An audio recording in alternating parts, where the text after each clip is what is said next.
Thank you for being here. I think we can just comfortably start now. I prepared the speech, but I'm not going to give it because everybody is here now. But thank you very much to Andrès for organizing it, because he's the one like so many of his events and so many of the things I've been doing in the last few years, I try to be as collaborative. It's really about bringing you together as well and thinking across so many different divisions, between different social sciences, different departments. I spent my life here in Oxford, precisely trying to bring people together. It's extraordinary how this institution is good at making little, how could you call them, little nests, little pockets that are very difficult, but find it very difficult to then move in between. And I suppose the terms are very short, so that doesn't help. So thank you all for being here. Maxine, unfortunately, is down with a virus, but she sent us a little text that we're going to read, and she will put something. As you know, the website is as important as these presential meetings. And we have Patricia. Hello, Patricia, who is joining us remotely. So we try to avoid hybrid events, but sometimes you have to realize that they are definitely the only solution, in the world of today when people cannot meet physically. So the only thing I wanted to do, why Latin America? Well, obviously, I've been working there for so long, and I explained in the course of the term, why Ecuador and Brazil, these completely different countries, why even only an anthropologist could dream of bringing them together. However, a geographer might as well, Greg, if you think that the Amazon starts, I could claim that the Amazon River starts in Ecuador and finishes in Brazil, and you have that sense of, this extraordinary body of water that has, created the region in many ways, the way people have peopled the region, the way species have traveled around the region, etc., etc.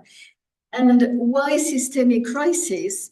Well, I think we are all feeling that things are becoming very difficult to even grasp or understand. And it goes back to the time when Diego Sanchez Ancochea was the head of the department and tasked me with organizing meetings and events around climate change and development. And I was trying to find a way of approaching it as an anthropologist does, with very open eyes, open mind. How can I bring these things together? How can I renew a space for discussion, a way of doing it and thinking about it that is not, what you get from the big policy texts, etc. And I found this beautiful essay by Albert Einstein, 1949, Why Socialism? And so I didn't even know that Albert Einstein had written about that. But for me, as an anthropologist, issues of scientific knowledge are very important. And we will talk a lot about that next term. And the fact that he, this great physicist who had been thrown into politics without wanting it, and I think all of us are feeling a little bit maybe thrown in this way, and we can't leave it to specialists to talk about politics. Politics is now really part of our lives, whether we want it or not. And he said in that essay, human problems and questions affecting the organization of society should be addressed through public democratic debate rather than being left to professional economists and other experts. And so I would like to invite you to have a look at this essay. And as I said at the beginning of this series, there are interesting publications in the Oxford Development Studies. I can see how the journal is opening up to new debates precisely because everybody feels they have to say something, they have to reach out and not just repeat, the kind of easy, comfortable, pronunciations on the times. And I also said that crisis means decision in Greek. So it's not collapse, it's not disorder. It's a time when a problem is at its worst point, and it requires intervention. And so intervention in terms of politics rather than policy. I think the time of policy and policy experts is maybe not the right time now. And I also am trying to figure what systemic, because everybody in the literature, you see polycrisis. And intuitively, I didn't think that word was satisfactory, and I wanted to explore systemic. In Greek, systemic, systema means an assemblage, a composition. So there is something there that, as an anthropologist, I hope I can open up to critical debate. And because I think we need collective action. That's what politics is all about. But you can't have political action without first nurturing a collective intelligence, a common language where people can start from. And even if they disagree, they know what they are disagreeing about, which I don't think is quite necessarily the case now. And then Brazil and Ecuador. So we framed the debates around, these issues of post-oil, the treaty for non-proliferation of fossil fuels, in which Ecuador as a country has remained very committed. So can Ecuador develop a post-oil economy? And how is it trying to do that? And how democracy is at the heart of that? I mean, this is why people are so passionate about defending the constitution, which doesn't separate the rights of nature and the rights of indigenous people. And we have two beautiful videos made by colleagues in Ecuador that I will upload, who are a collection of interviews about that. Yeah. And then Brazil, we had Antonio Lloris, a colleague with whom I collaborated on this agro-neoliberalism, trying to question it. I mean, Antonio has done some amazing work on this, but I was also bringing Carlos Nobre, another very important scientist. So I think scientific knowledge is definitely, there always. And when I first met Carlos, all these years ago, he was telling us Brazil can invent a new model of tropical development. What does it look like? How can we do this? So there is a lot to unpack, as we saw in the session we did on Brazil, on what he meant by a new model of tropical development and what is happening with COP30 and, the debates about the bioeconomy, etc., etc. But Antonio brought something very beautiful in his discussion. I think Antonio, for me, is fascinating as a Brazilian who is studying Brazil, but here in the United Kingdom. He has taught for a very long time in Edinburgh, and now he's in Wales. And also it makes me understand the geography of his country, the United Kingdom, and how someone like Antonio feels more comfortable on the British Isles, but not in England, as it were, not in the city, as it were. And he has, as a Brazilian, I have seen him over the years, paying more and more attention to indigenous understandings of the world. And you remember he brought Elton Krenak thinking about the politics. And that, I just remember that little phrase that, Antonio was discussing from Elton Krenak, that how we need to think like being on a canoe that carries us, all of us, human, animals, and plants. And that's a very indigenous thing to do, that kind of pragmatics, You're in a crisis when you think you're in a canoe. I mean, I don't know if ever you've been on the Amazon River. Theodore is not here. How sad, because he's just coming back from the Peruvian Amazon, one of my doctoral students. But I will never forget. I think I'll die with his image in my head. But Theodore had mastered so well the art of canoeing of the jaguar, with whom he spent two years at the border of Peru and Colombia. He made me cross in that tiny little frail canoe the whole of the Amazon, where it's about 1 kilometer wide, on this frail at the sunset. We were the only two. He wanted to show me he was able to do it straight across rather than the jaguar very prudently go around like this to avoid the current. And that's what it is to be on a canoe. You know, you never know what's going to happen to you. And Elton Cranach says, we have to treat life as a celebration and each day as an extraordinary surprise. Surprises can be good or bad. And when you're in a canoe, it can be good or bad. You know, you can be thrown out at any time and you need to know what to do. You as a person, but also everybody who is in the canoe. So maneuvering the canoe requires everyone to settle down carefully so that it can flow over the water.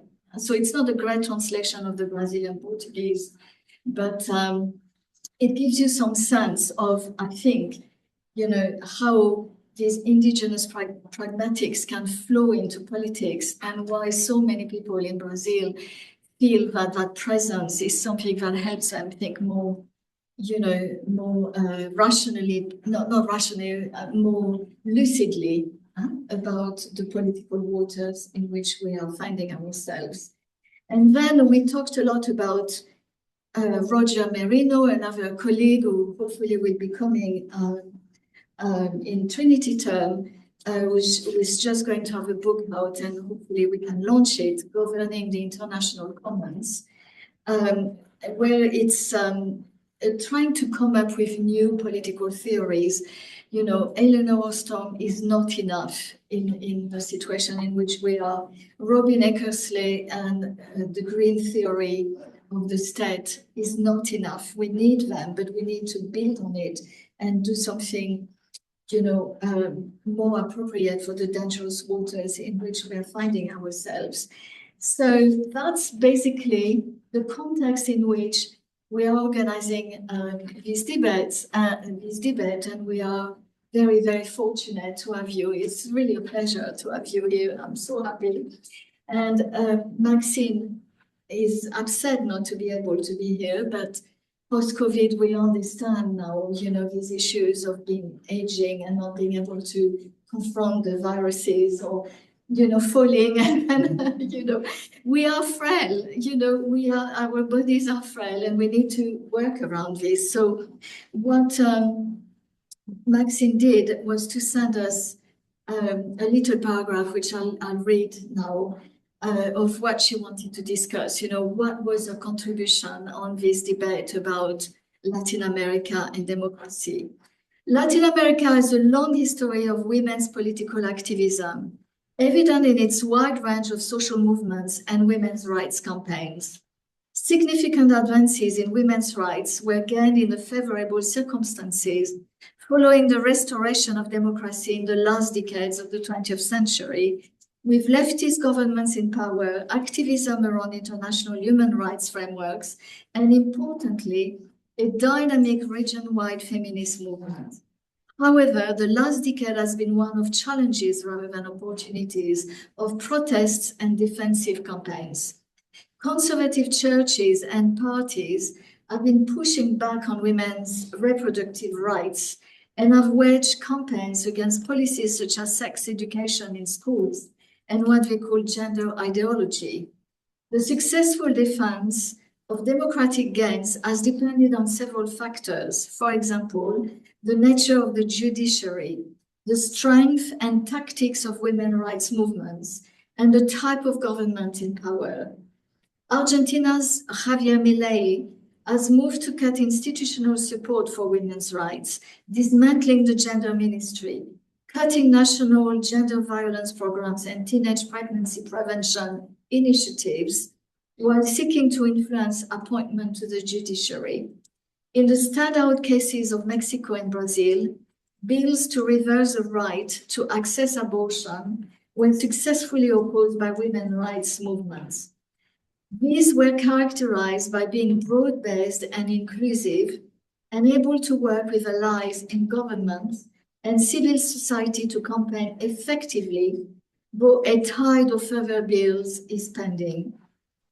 The defense and strengthening of democracy ultimately depends on the nature and popularity of political parties, the strength of social movements, and a public that trusts and is committed to democracy and the rule of law. These are all factors that today in much of Latin America are in question. So Now, Andrès, who is the chair and who is more than the co-organizer of this event, will take over. Thank you very much. Okay, so hi, good afternoon. Thank you everyone for coming. Thank you for joining us today. Thank you, Laura, as well for the invitation to organize and chair this session on the topic of how people keep democracy alive. So I had prepared two different pigments, but attending to time, it will be too long to read this. I'm just to stick to one, and then I will introduce participants, then we will invite them to approach the topic from their respective fields and expertise. Okay, so, well, just to give you a bit of a background of who I am, why I'm here chairing this session today. I'm a DPhil student in anthropology, about to finish my thesis. It's already written, just about to submit it, so it's almost done. And I did my ethnographic work with Mapuche people in both Chile and Argentina, working with communities around issues of ontology and politics. So what I will read now is about the time that I was in Argentina in the context of my fieldwork in 2023. So it was then the commemoration of 40 years since the return to democracy. It was in that context, still under a Peronist national government, that the Tercer Malón de la Paz took place. That was the second image of the poster that we chose for this session. Hundreds of indigenous dwellers from the Jujuy province walked to Buenos Aires capital, demanding the reversal of a provincial constitutional reform that had not been consulted with them and were severely compromising their land rights. So while all this was happening, I was in the far south in Patagonia, accompanying a Mapuche community that had already been violently evicted from their land. And in their several public communiques that they issued in this process, they constantly denounced that democracy for them had never become a reality.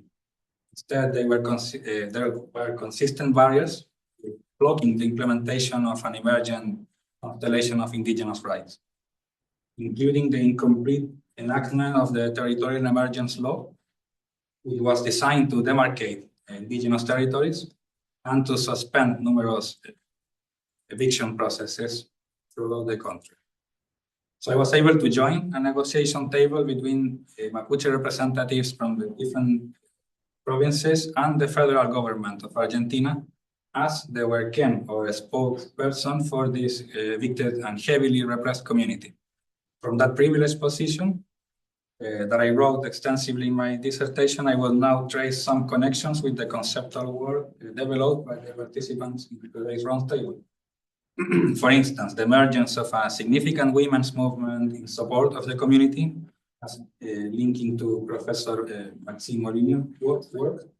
In fact, the most visible side of the community were the women with their children, denouncing having suffered multiple rights violations.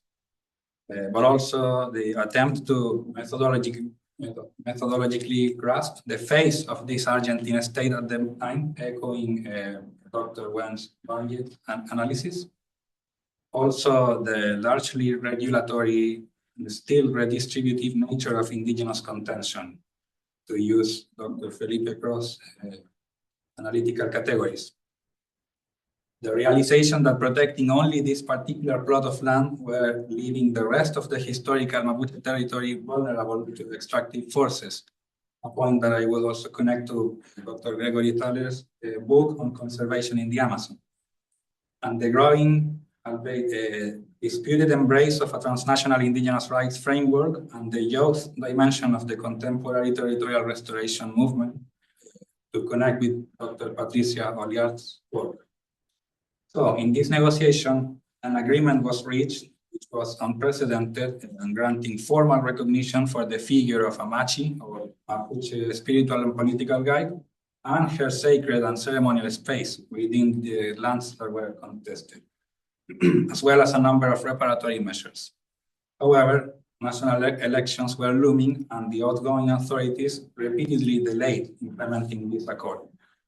The Milei administration unilaterally revoked the agreement, as well as several laws protecting indigenous rights, including the aforementioned Territorial Emergence Law and the National Registry of Communities. So this reversal came as part of a sweeping package of executive decrees aimed at enforcing neoliberal structural reforms. In explicit ways, democracy once again turned into an authoritarian force, threatening indigenous livelihoods and historical gains. From 2024, numerous evictions have taken place from Jujuy to Chubut in Patagonia in the context of the incentive regime for large investments. So amplifying my interlocutor's perspectives, I have described this current neoliberal turn in Argentina as a widening of these authoritarian impulses entangled with both local and global capitalist modes of production, favoring economic and political elites. In Argentina, this has another dimension, as my interlocutors repeatedly emphasized, which is that the Republican system was founded upon a settler colonial regime and a genocide of the indigenous population, whose consequences are still largely experienced in the present. As Mapuche scholars have shown themselves far from reduced to a single event in the past, this structure of dispossession and private accumulation has ramifications in the present, what they conceptualize as colonial continuities. So some of the questions that arose, and despite that democracy not being the main focus of my research, but rather the backdrop in the context of studying these state and society relations, are the following. To what extent can we be sure that we are grasping adequately what is this massive and reified abstraction that often encapsulates hopes and aspirations for positive social change actually means in different Latin American and other contexts? And when we talk about keeping democracy alive, how we account for the forces that are perennially undermining from within, to the extent that newly democratically elected regimes assume a face that is problematically similar to that of the last century's authoritarian regimes, but now in a legitimized form. And conversely, what happened when democracies themselves collapse? Okay, so nevertheless, beyond this looming picture that I'm painting now, what we did is invite participants to the roundtable to openly reflect on the topic, drawing on their respective fields and areas of expertise. So, which might or might not coincide with the ideas that I outlined. So we already have Emeritus Professor Maxine Molyneux's statement read by Laura. We will follow with Dr. Gwen Burnyeat intervention. She's a political anthropologist and a lecturer in social anthropology at the University of Edinburgh. She has worked in Colombia on peace, conflict, and politics for over 14 years. As both a scholar and a peace-building practitioner. She's the author of many books and articles. Her most recent book from 2022 is The Face of Peace, Government Pedagogy Amid Disinformation in Colombia, which won the 2023 Public Anthropologist Award. It's an ethnography of the government officials responsible for peace negotiations with the FARC guerrilla and for communicating a historic peace deal in Colombian society before and after a polarizing referendum. Her contemporary research relates to political divides and polarization in Colombia and Britain. Thank you, Andrés, and thank you, Laura. It's really a pleasure to be here, back to Oxford and visit, and thank you all for coming. I'm really interested in this conversation and to be part of a broader conversation that's ongoing, that's really important. I've been working on Colombia for over 15 years, and in those years, Colombian democracy has been on a really quite extraordinary journey. In 2016, a peace accord was signed with the FARC guerrilla, which was a milestone in seeking to transition from armed conflict to democratic conflict. And I think it's well represented by the words of former FARC commander Rodrigo Londoño when he signed the peace agreement. He said, "From henceforth, our only weapons shall be our words." And I think that really encapsulates the spirit of democracy, the idea of processing conflict through democratic institutions, not through war. However, in the 2016 peace referendum, 50.2% of voters rejected the peace deal after a staunch disinformation campaign led by former President Álvaro Uribe.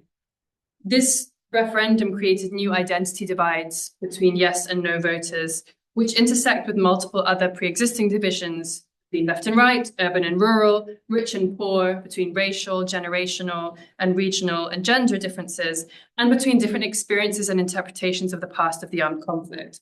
And these identity divides have continued to evolve throughout subsequent electoral processes.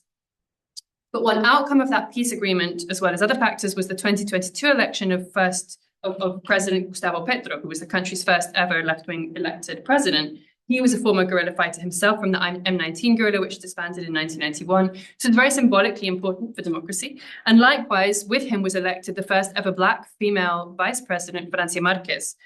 They're both from conflict regions, neither from the traditional political elites that have always governed Colombia.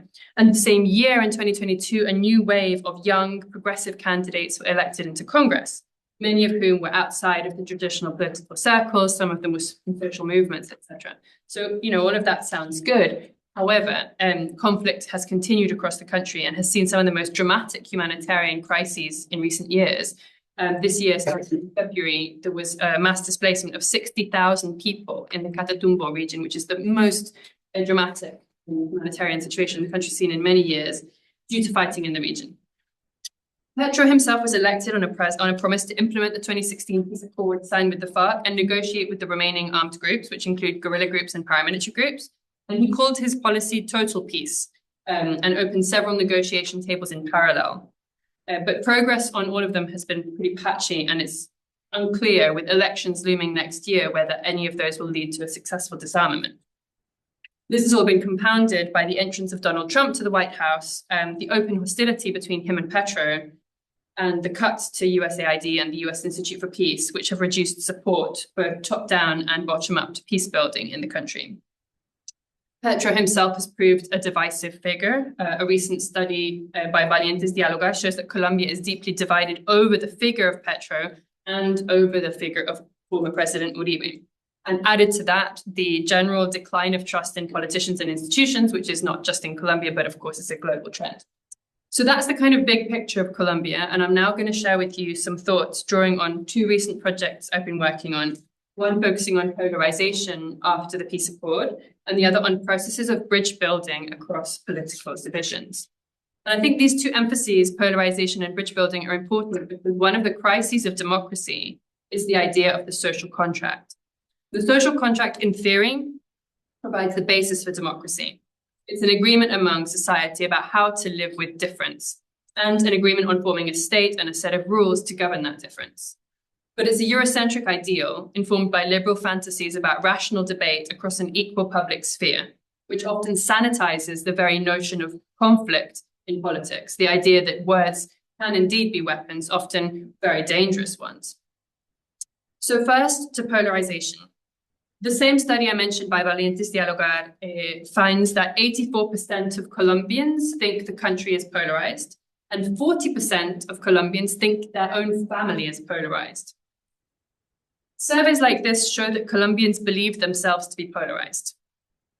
But in my fieldwork studying polarization ethnographically, I found that people mean quite different things by this, depending on their context and on their life story.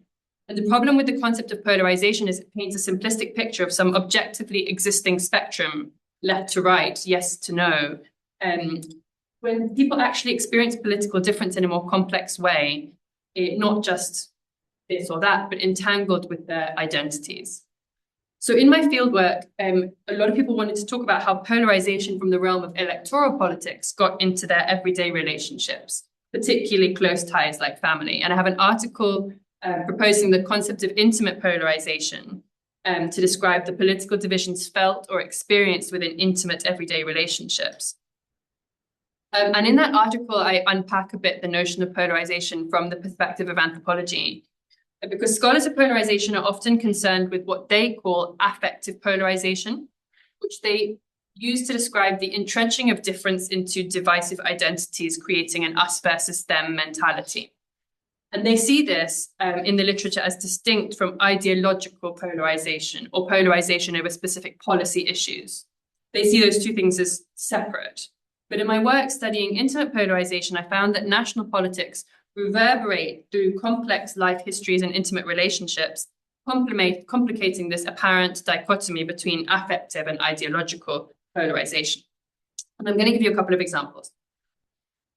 The first one is Milena, who was an Afro-Colombian pastor in the war-torn region of Urabá. Her father was killed by the FARC guerrilla when she was little. She became a peace activist who working for her church, and she ended up working with former combatants of the guerrilla to help reintegrate them into society. So she was using her experience of her tragic loss to kind of work for peace, to try to make sure that it didn't happen to anyone else, what happened to her family. But the rest of her family voted no to the peace accord. She tried really hard during the election to persuade them, explaining to them why the peace accord was important, but this didn't work. And she ended up stopping going to her family lunches during the referendum period. However, their family bonds did continue. They found ways to live with difference and love each other despite this massive thing that drove them apart. So I think her story shows how within the same family, the same tragic loss in the conflict can lead to different attitudes on the peace process. But it also shows that we do often coexist with difficult political difference, more than the somewhat catastrophizing global narratives about polarization sometimes suggest. My second example is David, who's a middle-class Colombian migrant living in Europe, who he was close to his older cousin Antonio while he was growing up. But Antonio became increasingly right-wing as he became more and more economically successful, while David went to study in Europe and became an anthropologist, ended up studying my own colleague, and he became more left-wing. And after the protests in Colombia in 2021, Antonio's attitudes toward the protesters led David to break the relationship off completely, saying that Antonio was a fascist and a racist. So one interpretation of this is that affective polarization leads to social distancing. But there's also an interpersonal history here, because David felt that Antonio had withheld empathy from him at an earlier time in his life, when David's father had lost all his money and was sort of effectively declassed. It's a much more complicated story than that, but I'm simplifying it massively in order to make the point that there's a personal resentment there which intermingles with ideology. So the affective and the ideological polarization are inextricable. This anthropological approach to polarization that I propose draws on feminist scholarship to deconstruct the apparent separation between the public and the private realm. As Laurent Berlant argues, our interpersonal lives absorb the discourses and ideologies of the public sphere, and our intimate attachments make people public, producing transpersonal identities. So one interpretation of polarization in Colombia is that this is a good thing. It's the promise encapsulated by Londoño's words, that conflict should take place via words and not via weapons. If we understand democracy in a Chantal Mouffian vein, as a space of agonism or friction over coexistence across difference, that polarization is a form of peace. But of course, in Colombia, as I've already mentioned, it's not so simple. Well, for David, polarization meant finding his cousin's right-wing identity so unbearable as that they have to split their relationship. Milena said, for me, polarization is the fact that we can't work openly for peace because it could bring death threats. So for her, the macro-political division over the peace accord intersects with the ongoing dynamics of armed conflict in the Urabá region. So for her, the stakes are very different. And I think to understand how polarization affects everyday life, we need to look at the interlocking factors of class, race, and region, which in Colombia are all very connected. Moving on to the bridge building side of my talk. This very prevalent narrative about Colombia being polarized has given rise to a proliferation of dialogue initiatives to try to depolarize society. And I have a current ERC project, Stories of Divided Politics, which aims to study the bridge builders, the people and organizations who try to bring people together across complex political divides in both Colombia and Britain, documenting their diverse objectives and strategies, understanding the challenges they face, and learning lessons from these two very different contexts. I believe in applying knowledge and frameworks from the global south to the global north instead of only vice versa. So in Colombia, we've recently completed the fieldwork. We followed 4 dialogue initiatives over 10 months, and the fieldwork was conducted by researcher Juliana Franco Calvo in collaboration with peace-building organization Rodemos el Diálogo, which is a long-standing partner of mine. And these 4 dialogue initiatives vary quite a lot between each other in terms of strategies and objectives. Two of them brought together elites of different kinds, elites in the kind of traditional anthropological sense, meaning both political leaders and mining company CEOs, but also indigenous leaders and student activists. And they brought them together regularly in dialogues. For one of those two initiatives, the dialogue was a means to an end. They were seeking to get these different perspectives together to build consensus on how to shape national security policy. For the other, the dialogue was an end in itself, creating a habit of dialogue that ripples out into participants' different spheres of influence and building relationships that can be activated in different moments. A third initiative hosts dialogues across different sectors in one place, seeking to inform policies to improve coexistence and security in that place. And a fourth spans local and national, bringing together breakfasts with people from all walks of life, from experts to housewives, build a culture of dialogue that both transforms intimate relationships and intervenes in national policy. The analysis of the fieldwork is still very much ongoing, but there's 4 preliminary findings I want to share with you that I think are relevant to thinking about how bridge builders are nurturing democracy as coexistence with difference. The first is that all of the initiatives prioritize human connection and vulnerability. They bring people together from diverse sectors in ways that emphasize personal stories over institutional roles. So they're not allowed to sort of refer to each other as el defensor del pueblo or el general, whatever. They talk with their names. It's human exchange. Because when people share personal experiences, they often recognize the vulnerability of the other and build empathy even when they disagree. Mostly these initiatives don't attract the radicals from different sectors, because dialogue requires willingness. You can't force people to engage in dialogue. And the political context is often a factor in who will engage. So one of them struggled to bring the business sector to the table, for instance. But those who do participate gain tools and information to engage with more intransigent others in their everyday lives. Second finding is the choreography of dialogue matters. So the bridge builders put immense care into organizing the dialogue spaces, focusing on small, what could be seen to be small details of seating and food. It's always good to have food. Food is always important to build intimacy. And I can see that we have a very good example of this here. They create rituals like reading aloud guiding principles at the beginning of a session to get people into a sort of framing the space in a good way. And they develop thoughtful facilitation methods that can bend and flex if they need to. This choreography needs to become practice.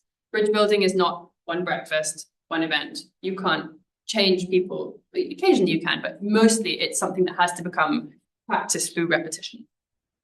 The third point is that this requires long-term relationship work. So the bridge builders invest enormous time, emotional labor, and care in building and maintaining relationships with all of the different participants. So there's a lot of kind of bilateral relationships going on in order to get all of these different sectors to the table. While dialogue itself centers on the spoken word, this is the kind of the emic category, right? The dialogue is what is important to the Colombian participants, but we're analyzing this as bridge building because we think it involves much more than just speaking. It involves the body, it involves emotions, it involves intuition, the heart, and of course, in this context of conflict, many forms of grief and trauma. Often the bridge building actually happens in the interstices, in the coffee breaks, or at the beginning of the chat, at the beginning or end of a session, because human relationships are unpredictable and spontaneous. They flourish unexpectedly, such as in one case where a participant's life was saved during some intense protest because of a relationship he had formed in the dialogue months before. And this was not a sort of intended outcome of the process. It was the value of relationship work. This unpredictability is often in tension with the need to show quote unquote impact to convince donors to fund bridge building activities. You can't measure bridge building with a before and after survey, which asks people, are you having fascist thoughts now? How about now? It's much more complex than that. And relationship work is organic and it's slow and it's unpredictable. And this is particularly challenging in the context of reduced funding in which we're finding ourselves. And the fourth finding is bridge building is a vocation. So the people who are doing this work, these bridge builders experience their work as a kind of philosophy or a way of life. Being a bridge builder often involves modeling a way of being in the world, trying to be the example of the change they wish to see. And in good feminist tradition, this often means blurring boundaries between their personal and political lives. So they bring lessons and practices from their bridge building work into their personal lives and vice versa. Often they've had trajectories through different institutions or organizations that have enabled them to gain insight into difference and capacities to relate across it. And have got, of course, legitimacy with all of those different sectors, which has helped them be able to convene these different strategic sectors and putting that legitimacy at the service of their community or their country, often to great risk to themselves. Overall, although these different initiatives have different emphases, all of these initiatives try to create the scaffolding for people to engage on divisive topics, an infrastructure for the flux of information, ideas, and emotions to circulate. To start wrapping up, in these comments, I've tried to use the Colombian case to think about democracy as a question of how we live with confrontation and contradiction, spanning multiple scales, in electoral politics, but also in communities, in homes, and even in individual bodies, all of which intersect with each other. It's a time of acute political tensions in Colombia. As we move into election year next year, this will inevitably spike, and there's a certain gloominess over the possibilities of ever really ending the armed conflict. So in this context, I think it remains to be seen how the efforts of the bridge builders might intersect with top-down peace negotiations and whether the scaffolding can make this volatile context less prone to violence and whether it can contribute to the large-scale structural transformations that Colombian society needs. But I think the bridge builders encapsulate a vision of democracy as conflict, which I think is more realistic than the liberal harmony prevalent in social contract thinking. They are not trying to eradicate difference, but allowing space for deep relationship work without trying to manicure superficial consensus. Bridge building as a social practice is about creating encounters across difference and exploring how to live well together. At its heart is confrontation, in the Levinasian sense of being confronted with the reality, existence, and humanity of the other, and also in the Muthian sense of confronting seemingly opposed positions that often don't have any resolution. I think there are many heroic stories in both academia and everyday narratives about people who stand up to injustice and who resist, like a Gandhi or a Greta Thunberg. And I think these are important stories and figures to celebrate and study. And perhaps there are times in which it's not possible or appropriate to bridge. But I do think that major social changes from the end of apartheid in South Africa to women's suffrage in Britain have usually been driven by a combination of resistance and the filigree relationship building work behind it across difference. But history doesn't always make that painstaking relational work as visible as the more glamorous standing up to injustice. Many bridge builders are often stigmatized by both sides. So my Colombian interlocutors were accused of being left-wing by the right and right-wing by the left. But I think their vision of democracy offers us hope at this difficult and divisive time in Latin America and globally. And that's why I'm trying to learn from them, and I hope to make more visible their efforts at making it better. Thank you so much.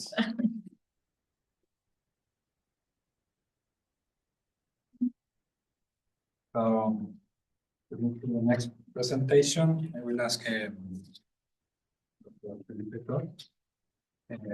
So he is a departmental lecturer in Latin American Studies and course director of the MSc and MPhil in Latin American Studies in Oxford School of Global and Area Studies and the Latin American Center at Oxford. He's also the head of the Brazilian Studies program.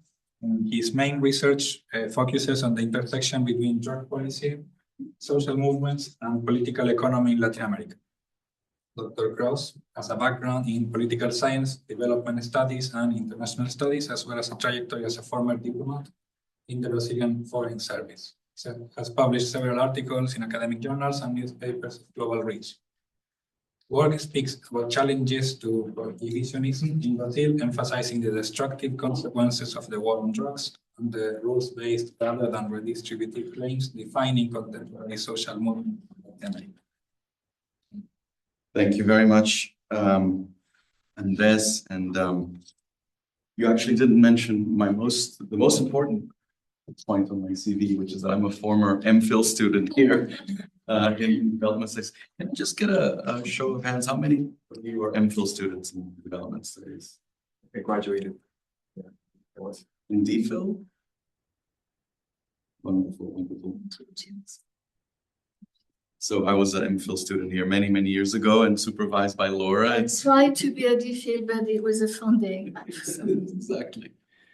But it's wonderful to be back. So thank you for the invitation, both of you. Laura, I loved your comments on systemic crisis and the issue of academic silos, right? I mean, I have seen your work in trying to bridge that, and it's difficult.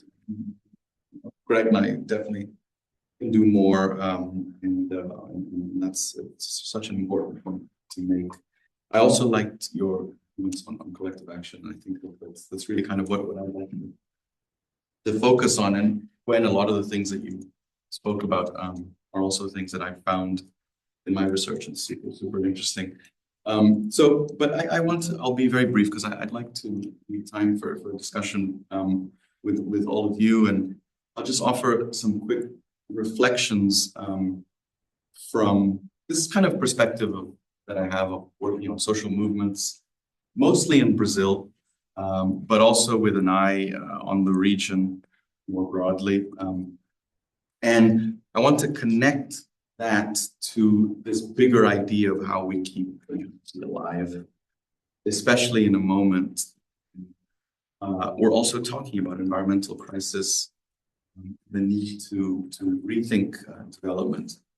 So perhaps first an obvious point, social movements have been absolutely central to democratic resilience in Latin America.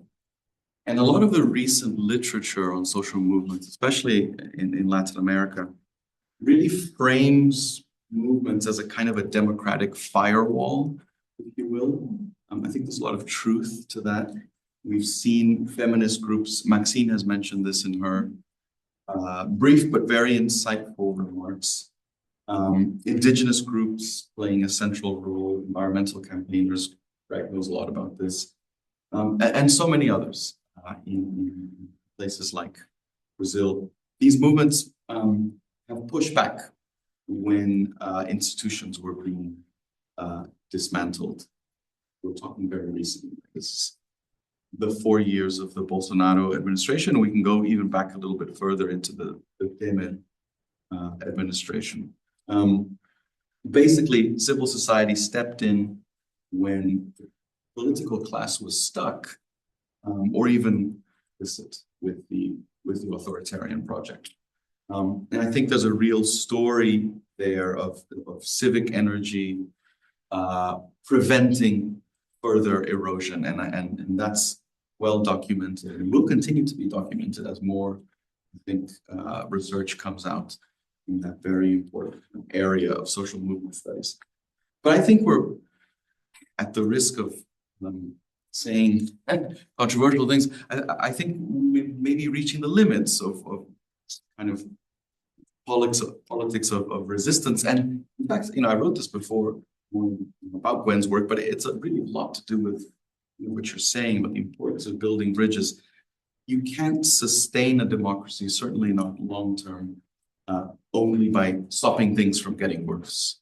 And I think the region is dealing with problems, climate pressure, the constant problem of inequality, but increasingly the issue of criminal governance and the problematic issue of the rise of violence related to organized crime and related to the failures of the war on drugs and other efforts to contain organized crime. So these issues aren't going to be solved by a defensive politics alone. And I think one thing that stands out to me, especially in Brazil, and this is where I'm going to get controversial, we can talk about this, but how much civil society has come to identify with the left and with the Workers' Party, the PT in particular in Brazil. This relationship has deep historical roots in many ways. Certainly, this has produced important gains, and we would never deny that. But it's also created a strange dynamic where movements often hold back criticism once the left is in power. So there's a kind of a tendency to assume well, there are people, they'll fix it, or when they make mistakes, to very easily forgive, or to say that the fault lies elsewhere. There's many examples of this, and we can discuss this, from women's reproductive rights, which Maxine very correctly brought up, all the way to the environment, where movements have been soft in their critique, especially of President Lula now in his third term in office. And by the way, we should talk about whether he should still be here, and thinking of a fourth term. So as a result, I think there's less pressure, there's less accountability, there's less willingness to confront governments when they reproduce old patterns, whether that's pushing environmentally damaging projects. I'm thinking here of this project to drill oil at the mouth of the Amazon, just being approved as we're trying to host this COP thing and pretend that we're this global environmental leader. But there's also the shelving of participatory reforms and other important measures. So the question for me is, well, what comes after resistance? Or what is complementary to resistance? How do movements go from protecting democracy to actually improving it? This speaks a lot to my issue about the concept of regulatory politics, regulatory movements working on various. I think Andrès is one of the only people who's ever read my work, so it's really wonderful to hear it coming from you. But my sense is that autonomy is really what's important. So not just, it's not to say antagonism, right? It's not about breaking ties with parties or breaking ties with the left, but about recovering enough independence to engage governments from a position of strength, rather than yield it. And participatory and deliberative institutions are great, and we have them in Brazil, we've had them for decades, but they only really work when civil society actors come in with their own strong agenda and are willing to push when necessary. So this kind of feeds into the broader kind of theme of this panel about greening the state from above and below, and I think that I find that very happy way to frame it. So a lot of environmental debates in the region tend to fall into the simplistic binary of development versus anti-development. This room is filled with experts on this. I don't need to go on and on about that. But I think, certainly at the risk of oversimplifying, we should be able to talk a little bit about the distinction between good development and bad development. Bad development may be this kind of classic model that we know well: exclusionary, carbon intensive, negotiated behind closed doors, imposed through what is at best kind of symbolic consultation.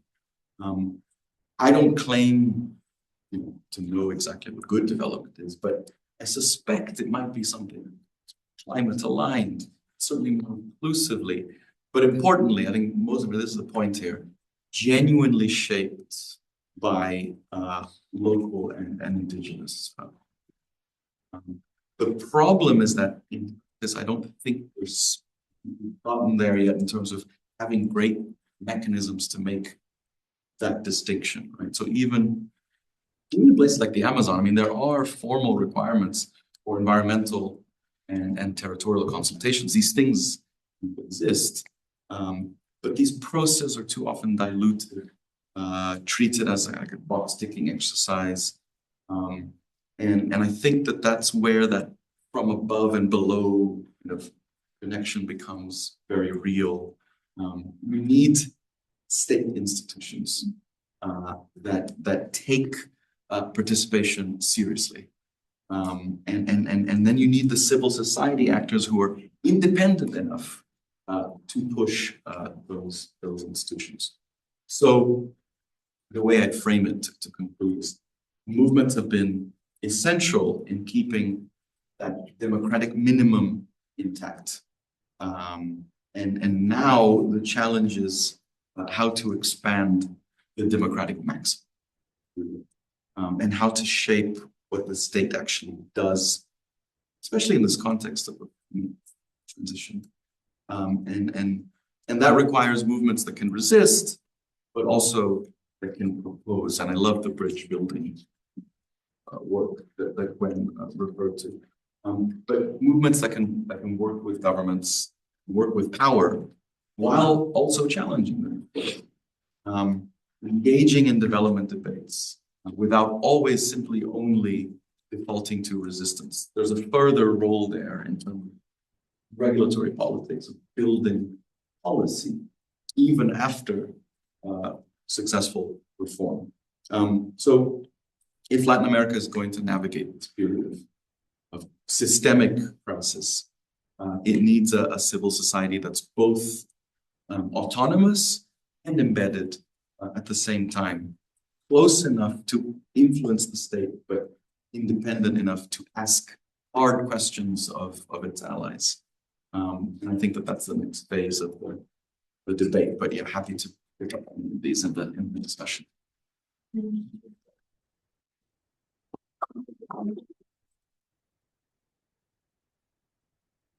I will do now on the computer, so I will take Patricia's presentation, but I will introduce her first. Dr. Patricia Oliart, who is joining us online today, was a senior lecturer in Latin American Studies at Newcastle University up until her recent retirement. Throughout her career, she has been a lecturer, consultant, and researcher on issues related to gender, ethnicity, cultural change, and education in urban and rural areas, the Andes and Amazonia. Recent decades, she has also worked on urban youth cultures and activism, focusing on social change, political subjectivities, and cultural production. She has a background in sociology, Latin American studies, and human geography.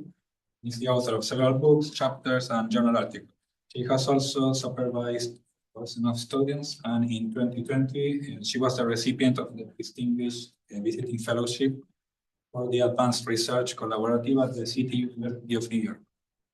So, Felipe has pre-recorded her presentation, so we will play it first, and then she will be here with us during conversation.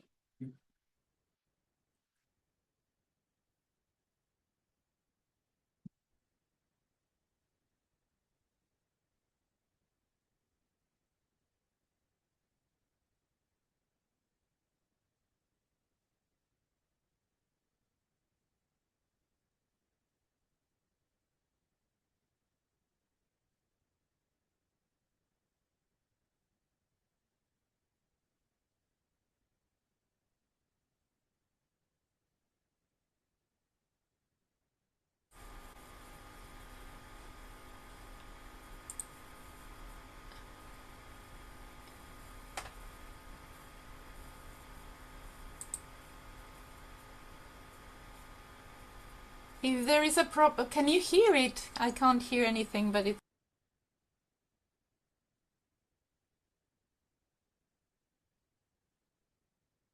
Sorry, Patricia, I think I will need to. I'm here. The screen.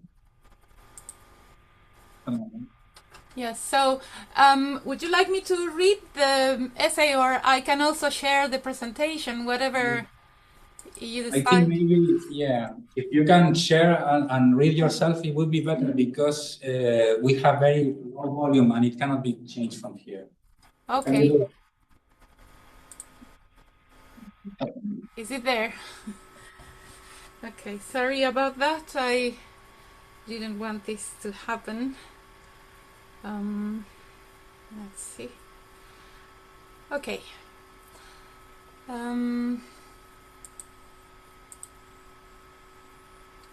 In this presentation, I want to describe the context in which 15 Peruvian indigenous groups in the Amazon have decided to constitute autonomous territorial governments. This response to confront ecocide draws on international legal tools and a vision of the future that relies on ancestral knowledge and new technologies to strengthen democracy and reinstate governance in the country in very adverse circumstances. To describe the current context, I draw on what Bruno Latour calls the Great Deregulation, along ideas by Achille Membe about the continuation of the colonial project that makes human life impossible in territories that produce wealth, perpetuating the chronic condition of living in pain for their inhabitants. Areas in the rural Andes and the Amazon rainforest are confronting a scenario of increasing lawlessness or the imposition of a parallel legal order, along with the weakening or the elimination of protecting laws that have been used by indigenous peoples to gain recognition from the state. Various economic actors in positions of power are actively creating a world tailored to their needs for territorial control. As the state relinquishes its monopoly on violence, organized crime expands, using armed force to seize territory and legitimize the ongoing ecocide. The disaster, as you know, involves the fossil fuel rush and the calamity of oil spills. Oil extraction in the Amazon region started in the 60s and 70s, and one of the most tragic outcomes is brought by the poor maintenance of pipelines and the consequent oil spills. Cleaning them involves costly procedures, so they are rarely mended, and the harm they are causing is irreversible. Peru recorded 500 this century alone, while Ecuador's figure is significantly higher for the same time frame, 4,600. Oil companies argue that the very people responsible for fixing spills are sometimes the ones who sabotage the pipelines, and this is a way for them to get away and not being accountable. Logging in the rainforest is almost common sense. Indigenous peoples are accused of playing the dog in the monger's role, occupying large, rich territories without making them useful. There are no prosecution or convictions for logging in protected areas or endangered wood species. Certain communities have, in some instances, provided temporary access to loggers in exchange for financial compensation or assistance. State officers often facilitate illegal timber laundering and have been complicit with armed incursions by legal loggers in natural reserves.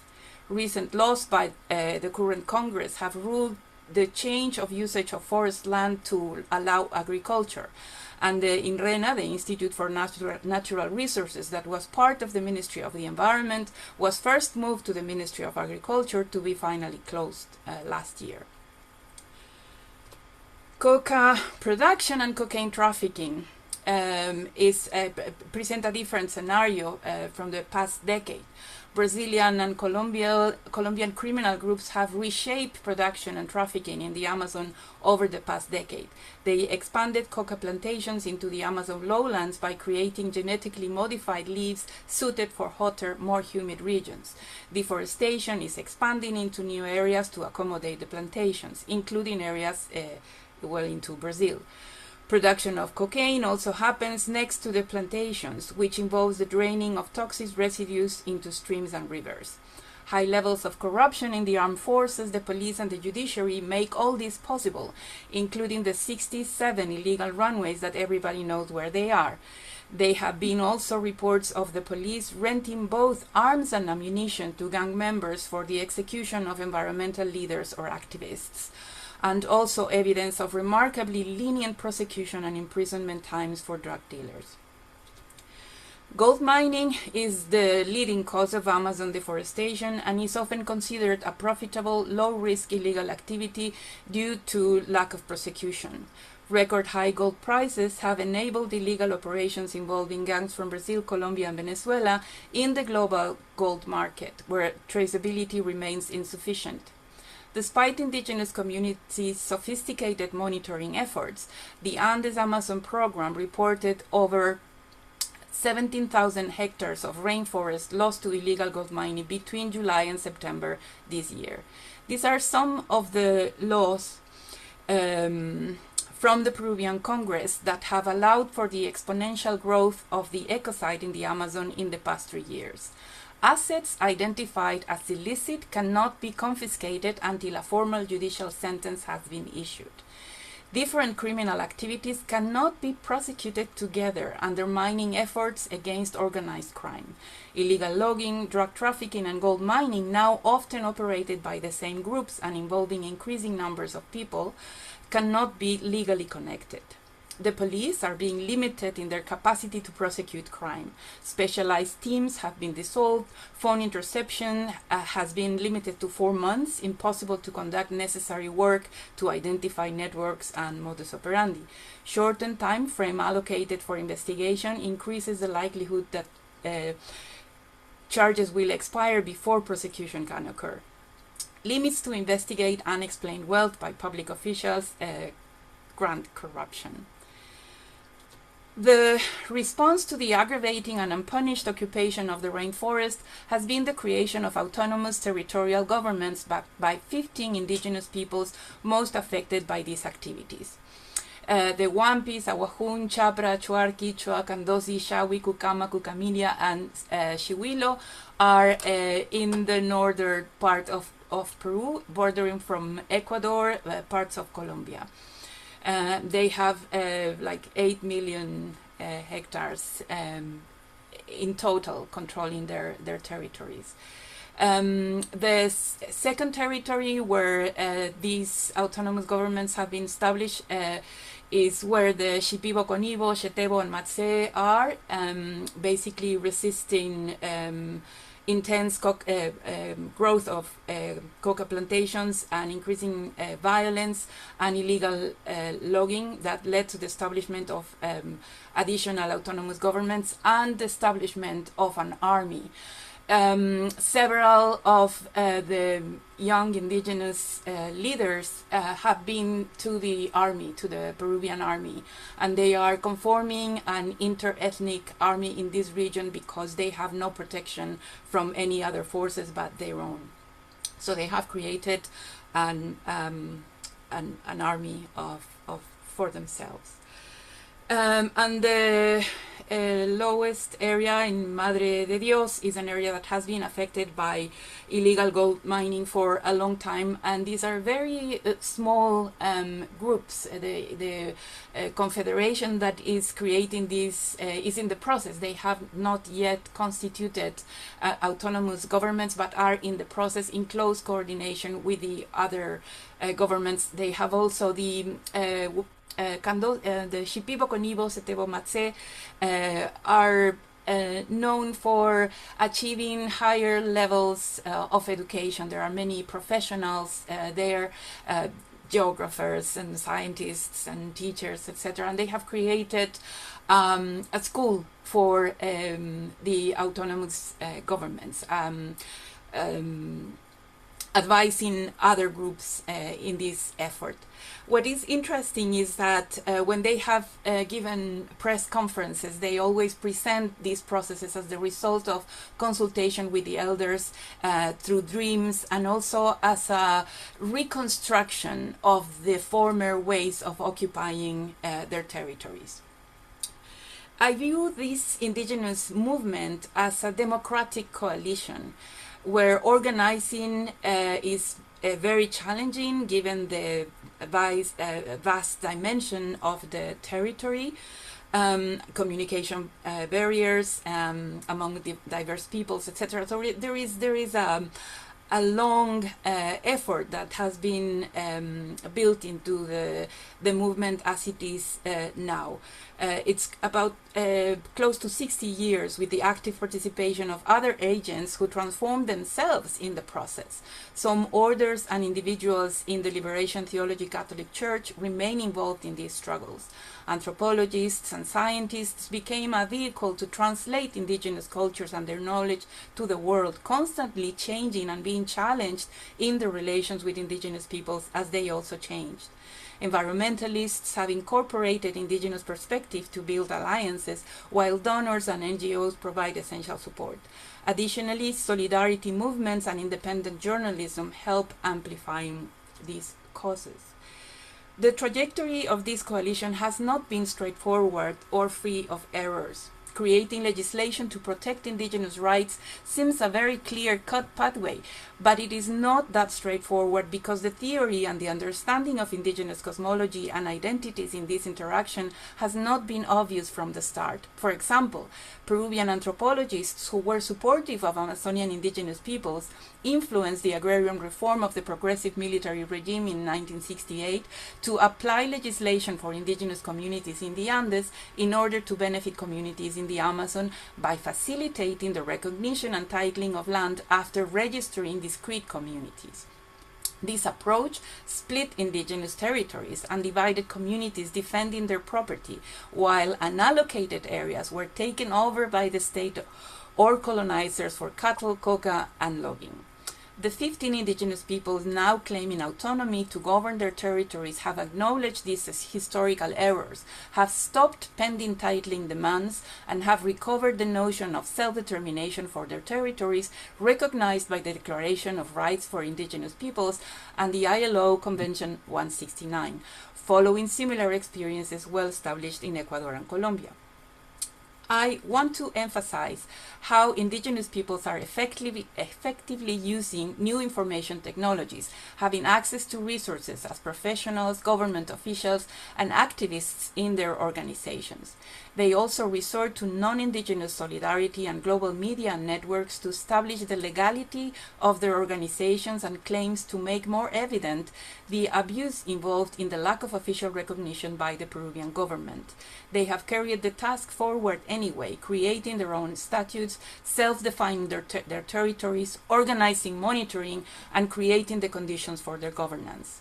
And there is growing evidence that despite all circumstances, this control is being efficient for the monitoring and management of their territories. External support and campaigning to support these efforts is crucial. I want to conclude by describing this initiative as a political response to the erosion of democracy and ecocide that affirms and strengthens self-governance as a positive practice against the demolition of institutions, as a practice that strengthens organizational spaces against violence and fragmentation, as an effort to make visible to the world the unseen harm being inflicted on these territories, and also because they are calling upon the global community to engage in the urgent task of acting against man-made environmental catastrophe. In her work about the art of organizing hope, Annalicia Dinerstein says that struggles for autonomy are struggles for hope, struggles to live something that not yet exists, of doing politics through attempts, exploration, rehearsals, and anticipation of different worlds. Thank you.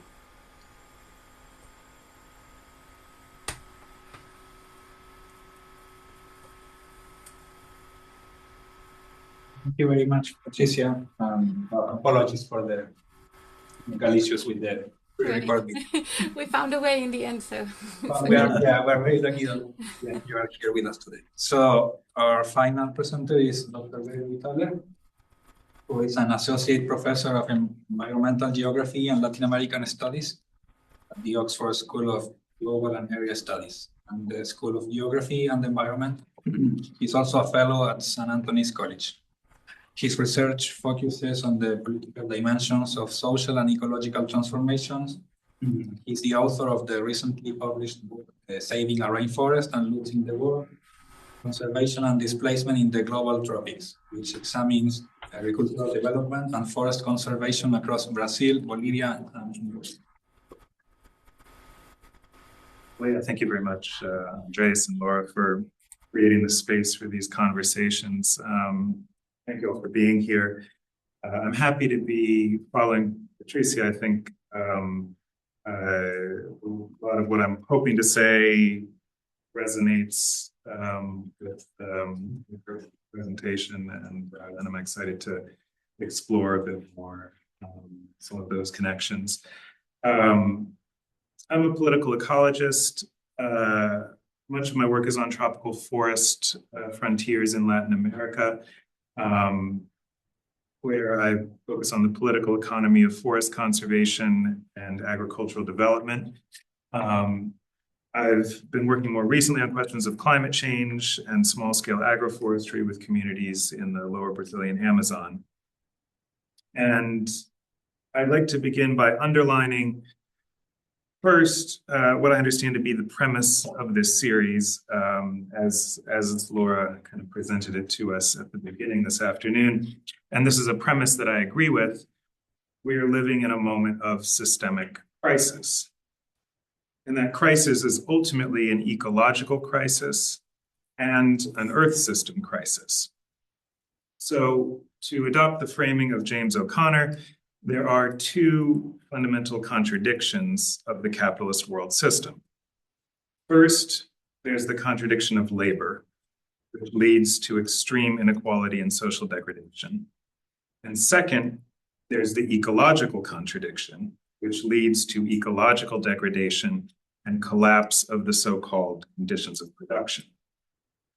Were it not for the ecological contradiction, I believe we would not find ourselves in a systemic crisis of capitalism. Capital could continue to mitigate social degradation through spatial and ecological fixes by opening new frontiers of accumulation, both spatially, such as through the expansion of rare earth mining frontiers in South America, and through internal frontiers within the life worlds of late capitalism, such as through the current rush to further capture and commodify the knowledge economy with artificial intelligence. That's a move in which this university is deeply complicit through its uncritical partnership with OpenAI and provision of a campus-wide ChatGPT EDU license. But the ecological space for the continued realization of profit through these dialectical fixes is running out. The Capitalocene, the world ecology produced through 500 years of capitalism, has precipitated the sixth mass extinction of life on Earth. We're living not only through the staggering loss of biodiversity, but also through the definitive breakdown of the biogeochemical cycles of the Holocene people. So we find ourselves in both an ecological crisis and a climate crisis.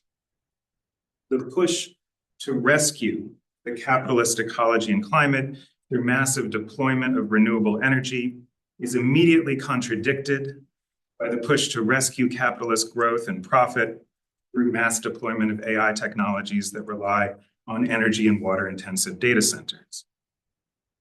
The AI fix is attempting a new great acceleration in energy and resource consumption. States and tech companies are shedding their climate commitments, and from Mexico, Chile, across the rest of the global north and global south, big tech companies' data centers are sucking up communities' water and energy, while often relying on expressly undemocratic tactics, such as non-disclosure agreements and evasion of public records requirements. These fixes cannot work on any extended timescale, quite simply because the ecological, climatological foundations of capitalist growth are collapsing. We are indeed in a systemic crisis. How then can we respond? Here, I must confess that I see the state as part of the problem. The state is fundamentally a hierarchical social and political order. And as the French anthropologist Pierre Clastre observed, it is the political inequality of the state that enables elites to create unequal economic relations. Political inequality precedes economic inequality. States have certainly existed independently of the capitalist world system, but contemporary global capitalism is integrally dependent on state structures of political domination to maintain its extraordinarily unequal economic relations, both at the level of the nation state and through transnational governance institutions. In other words, I am convinced, as ecological Marxists have long argued, that addressing the second ecological contradiction of capitalism requires addressing the first contradiction of capitalist economic equality.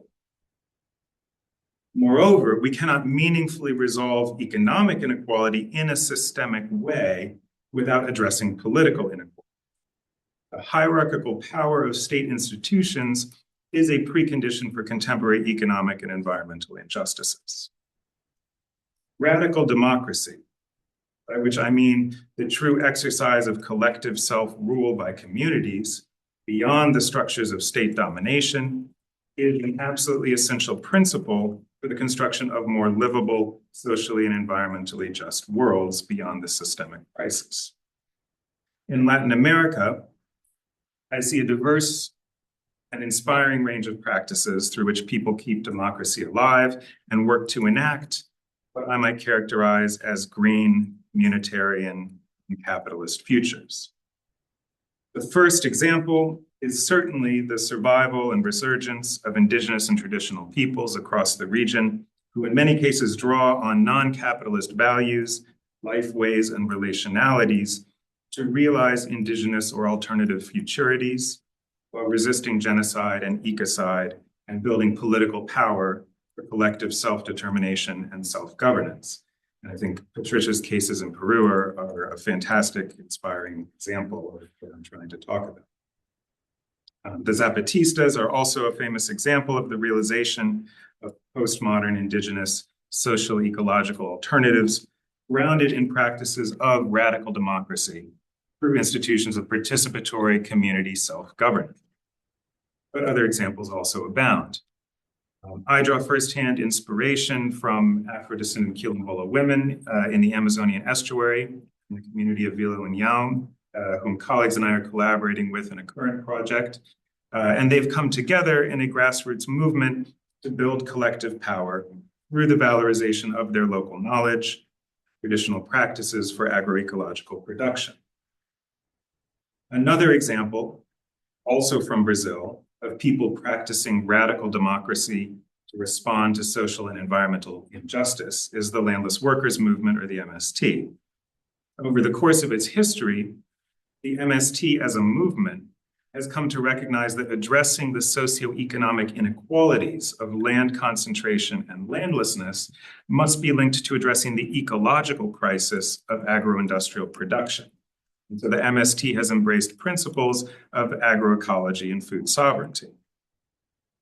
Likewise, the movement has recognized that the socio-ecological crisis of the Brazilian countryside and of capitalist modernity is reproduced through the disempowerment and disenfranchisement of the peasant class, along with so many others.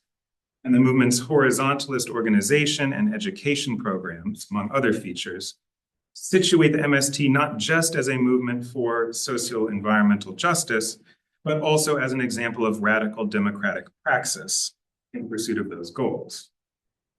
So I'm not an expert on the Zapatistas or the MST, nor am I really a scholar of democracy, per se. But I'm offering these examples and reflections to share the thinking that orients me around these questions, including in my collaborations with academic colleagues and with traditional and peasant communities in Latin America and beyond. And I hope at least to have been able to contribute to this discussion a few propositions. Namely, that the systemic crisis is both social and ecological, that the state as a structure of political domination is deeply intertwined with the reproduction of economic and environmental inequalities, that radical democracy in the form of horizontalist communitarian self-governance is essential to the realization of social and environmental justice, and that Latin America is home to diverse peoples, communities, and movements who act on these propositions in constructing alternative futures. So I would argue that the way forward through the systemic crisis is in collaboration and solidarity with those struggles and through the adoption of those same principles wherever we live belong. Thank you very much, and I'm looking forward to our continuing discussions.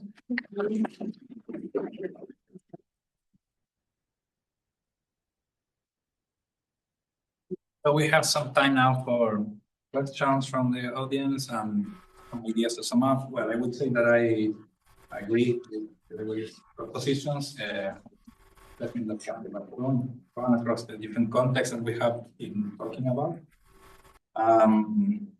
I would probably just go back briefly to something that happened while I was preparing for this roundtable and was engaging with the work of all of you, is that especially with Maxine's work, because I presented this very looming picture of what is happening with indigenous people, Mapuche people in Argentina. But I had the chance to go back this year. And what I found is that, well, things have not improved. They are awful. They are looking very bad. But at the same time, people have not stopped. They are continuing. They are engaging with everyday struggles and trying to move ahead and, well, to embody the change they need to see in their lands. So I would like to bring this more optimistic image in a way, despite, yes, we are facing a systemic crisis which has many phases and so on. But also because when I was reading Maxine's work, I realized suddenly that this is nothing, well, in some ways it is new, it is unprecedented, but at the same time, when I was discussing or engaging with the idea of democracy in Chile and Argentina, well, there has been other moments in time where democracy has been overthrown, in the case of Chile, with the coup of Pinochet and so on. And despite this looming picture, well, it has been overcome. And that's when a moment of a lot of hope, people could build a new social contract and so on with the return of democracy, well, mobilized politically communities. So something that I was reflecting on. But now, yes, I would like to open the space if anyone has a question you would like to ask for any specific presenter or overall to Maxine. This would be a question for you in particular. My name is Daisy. I'm undergraduate in French and Spanish. I did 1 year. Could you speak a little bit louder? Yes, sorry. My name is Daisy. I'm an undergraduate studying French and Spanish, and I did 1 year in a French Latin American course, looking at political sciences, focusing on Latin America. And one example, or one country that, and the story of Colombia, fascinated me during my short time there. And I really enjoyed hearing, I don't know, this perspective on how do you actually get two people with extremely different political views to come together or to understand each other in a way that looks beyond their ideological view. But I couldn't also help but kind of think about the ways in which these bridge building spaces might reproduce spaces that we might often associate with elitist sort of networking or private spaces that permit that sort of exclusionary practice. And I wondered if you had any perspective that, or if there was any angle that questions or looks at preventing a bridge building space from simply, like, evidently you spoke about placing views from the global north onto from the global south onto global north, as opposed to simply in the other direction. However, yeah, I just wondered if there was any sort of critical view on just preventing that from. Yeah, no, thanks, Daisy. That's a really important question. I think it depends so much on a case-by-case basis. So when I'm talking about bridge building, I'm trying to identify a practice that is common to different practitioners. And so then we followed 4 different case studies, and there's quite a lot of difference between them. But certainly, a couple of them suffered from what one participant called the dialogue elite. So because dialogue has become so kind of celebrated and looked for, and sort of people are talking about dialogue as the antidote to polarization. So all of these kind of different state institutions and then big think tanks funded lots of money try to do dialogue. And so they end up bringing the same people. And you quite often have some initiatives have the same people going to different ones. And they tend, in some of the initiatives, we saw sort of kind of problems in that the people who were attending, who were participating, who were invited, were either dialogue in the elites, in the sense that they were going to many dialogue spaces. Some of them were elites in a kind of socioeconomic sense. Some of them were elites within their community, so there were indigenous leaders and student activists, and they did, to their credit, these initiatives did try to look for people and create a diverse membership. But the idea with those elite-driven ones were that these were people who had influence in different spheres. That was in indigenous politics or the business sector or the military or the state. Other initiatives were much more, the objectives were more inclusive. So you can kind of understand why these are elite driven, where the objective is for these elite people to have influence in their spheres. So it's kind of in a way more permissible because that's what the objective was. But that's why I think it's so important to look at the different objectives of different spaces. So others were much more egalitarian.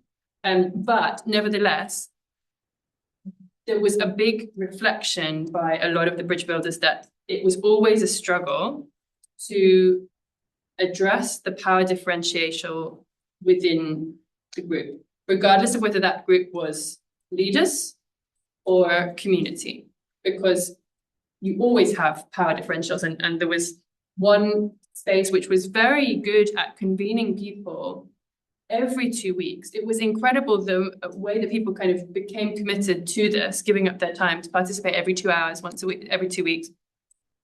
But, you know, you had the leaders in Bogota who were there in their comfortable rooms, their libraries. You could see through their screen, you know, their nice living room with good Wi-Fi connection. And then you had the leader from Buenaventura who was on his phone on his way to pick up his daughter from school with bad cell phone cover, you know, going through the street, kind of not quite being able to make it on time, but still trying to be part and still, of course, his participation in the space is conditioned by how much the facilitator is able to recognize and navigate those kinds of differences. And I think that it's the sensitivity to the different conditions in which people are participating in these spaces. It really all comes down to who's inviting, how are they inviting, and who's participating and how are they participating. There's so many different factors. So I think that, you know, there's never going to be a room of people participating in completely equal conditions. That's a fantasy that doesn't exist anywhere. So it's about, and I think this is an interesting model for democracy more broadly, right? As a microcosm, like how do you mitigate the inequalities as much as you can? I have a question, but also like a comment for Gregory, and also for Professor Felipe. I really like your presentation, Gregory. I think that I really like that you highlighted sort of both the contradiction of labor and the ecological contradiction. I think it was Latour who said that like there's a human tendency to be it's a tendency for human agent to be slightly overtaken by the action of those that we sometimes consider to be non-human and therefore passive. Sometimes, like in experts, there was there was this essay called "Can the Mosquito Speak?" and then that like points to sort of the importance of looking at these things that we consider to be non-human, but nevertheless make contributions to the development of our societies. So I guess the one I was also thinking about another book called The Leviathan and the Air Pump that basically talks about how Western academic disciplines were split along the lines of studying the social sciences, studying the human society, and then the natural sciences studying the non-human world. And I'm wondering if you see sort of this the incorporation of indigenous cosmology and self-determination and being in these communities where people practice self-governance and what you call radical democracy. Do you think that it could reflect, or I guess it could change the way that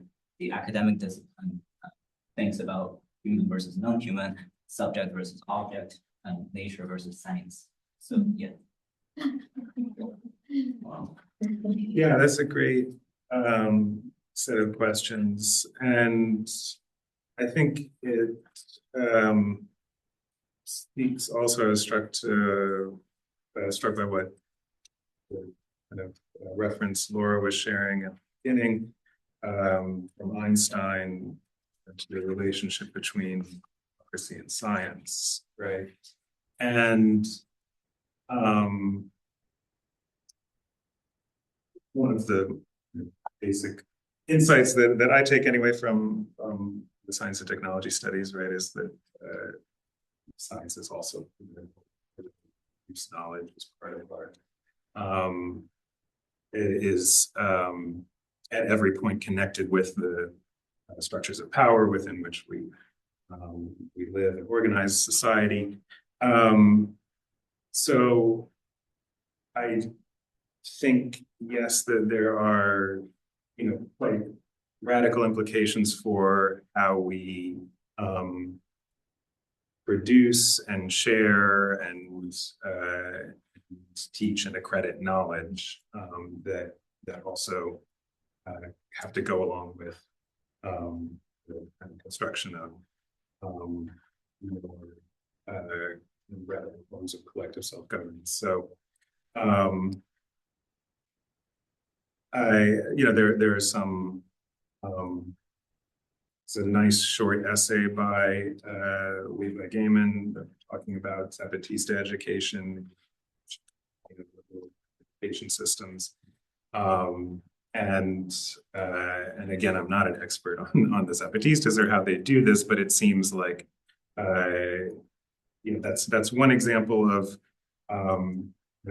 conscientiously organizing the mobilization and sharing and production of knowledge around the kind of social values of the community. But similarly, the MST has a very highly developed education program. Within the movement, they have a university, they have some schools and kind of community educators. And so I think, yes, we need to engage very seriously with a reevaluation of how we produce and accredit knowledge and how we engage in research along with the broader sets of ecological reorganizations there.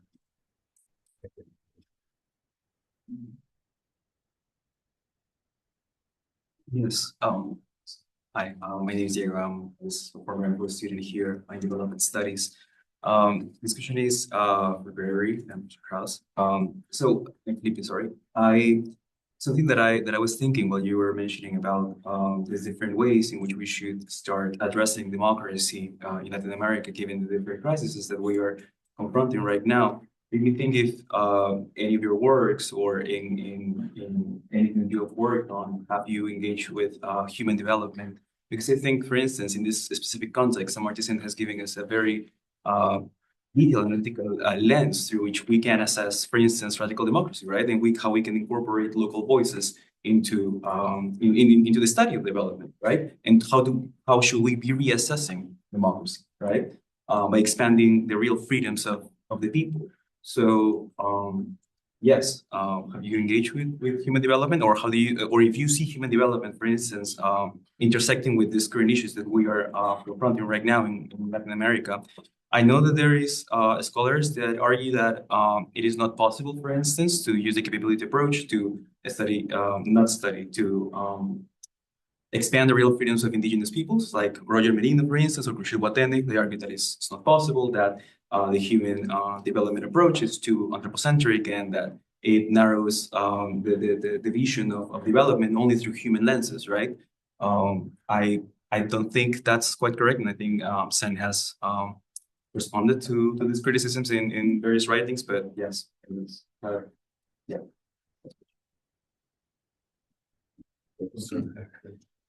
I can't say I've engaged with Sen and the human development kind of approach directly in my work, but I'm certainly familiar and a huge fan. In fact, if anything, I have engaged in my previous work in diplomacy.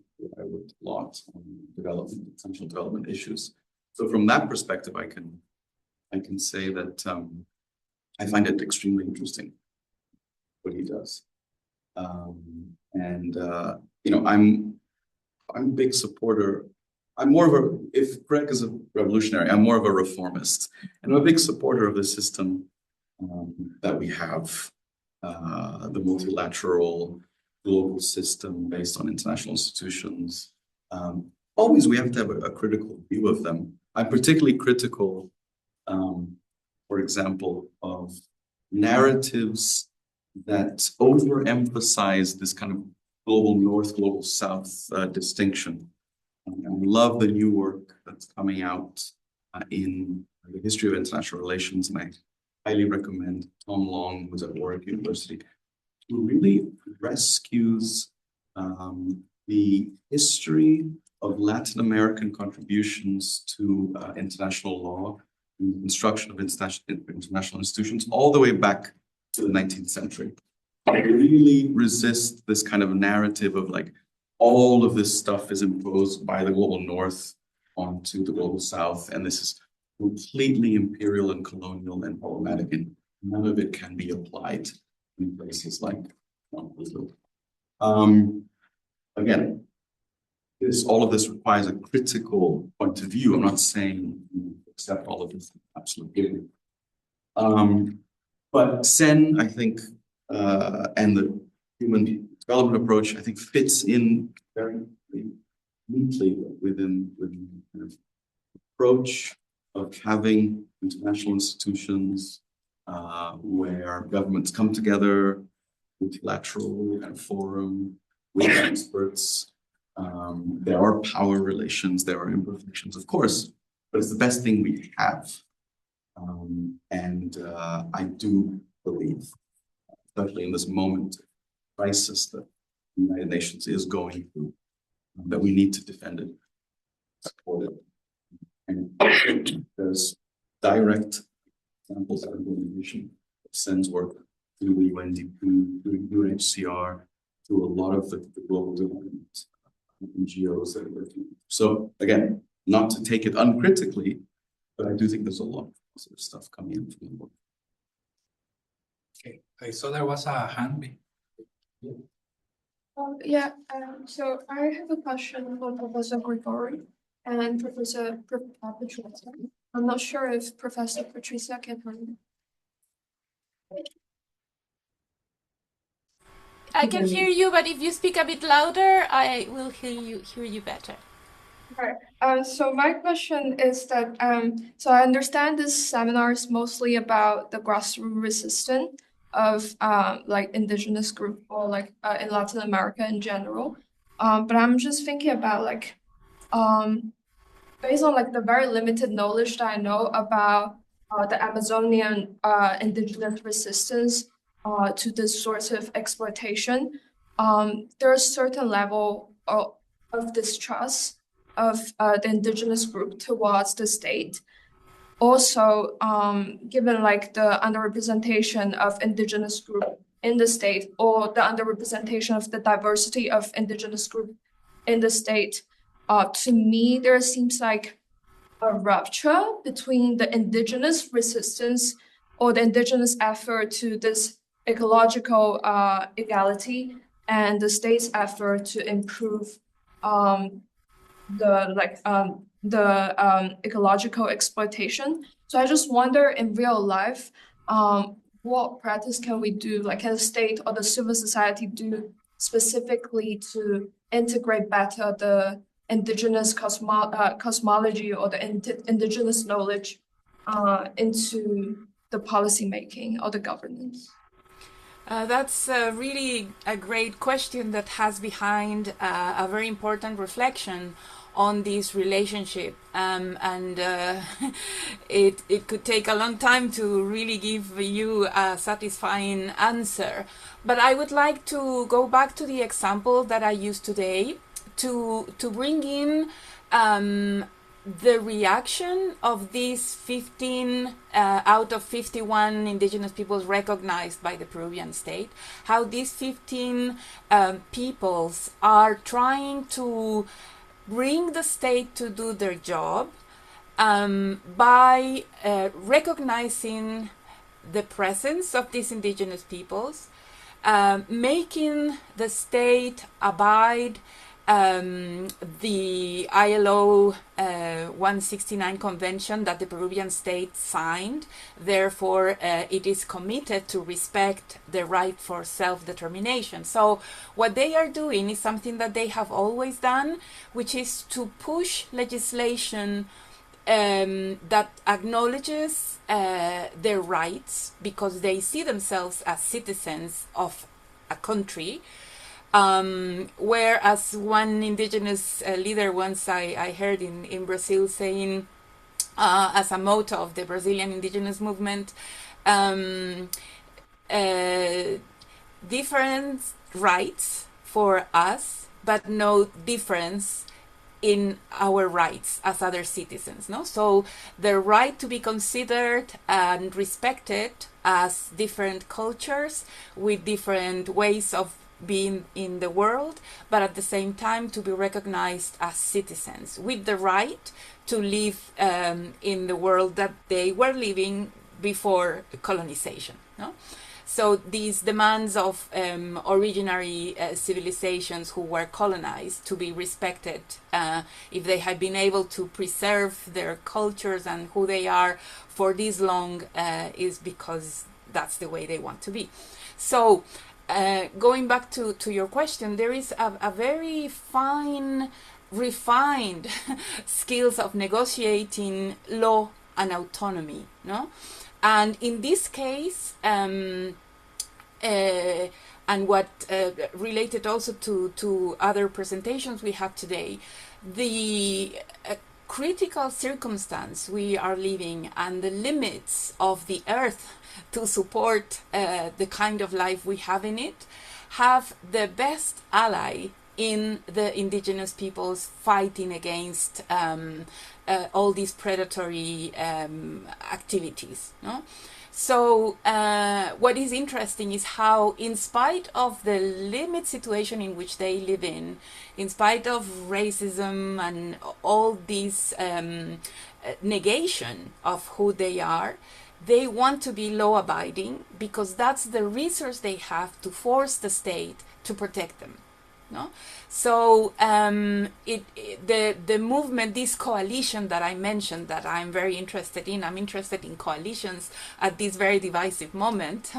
Andrès invited me probably thinking in my work on youth organizations and solidarity movements, but at this point I am very interested in this process in the Amazon, so I wanted to put together this to share it with you because I think it's a very interesting process going on.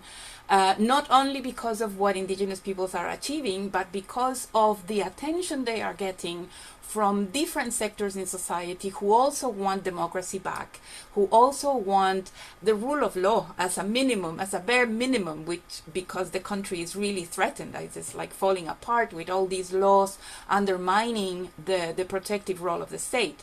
So I think that in moments like this, when you see people who are so vulnerable and at the same time so strong and determined in their struggles, I think it's very interesting to follow what they are doing and support them in that effort. No? And what is interesting about this is how they are pushing the state through incredible campaigns of information and activating their allies in the world to shed light into the unlawful regime that we are under now in Peru. No? And they are defending the law, defending their rights, and defending the earth with a very clear discourse about that. No?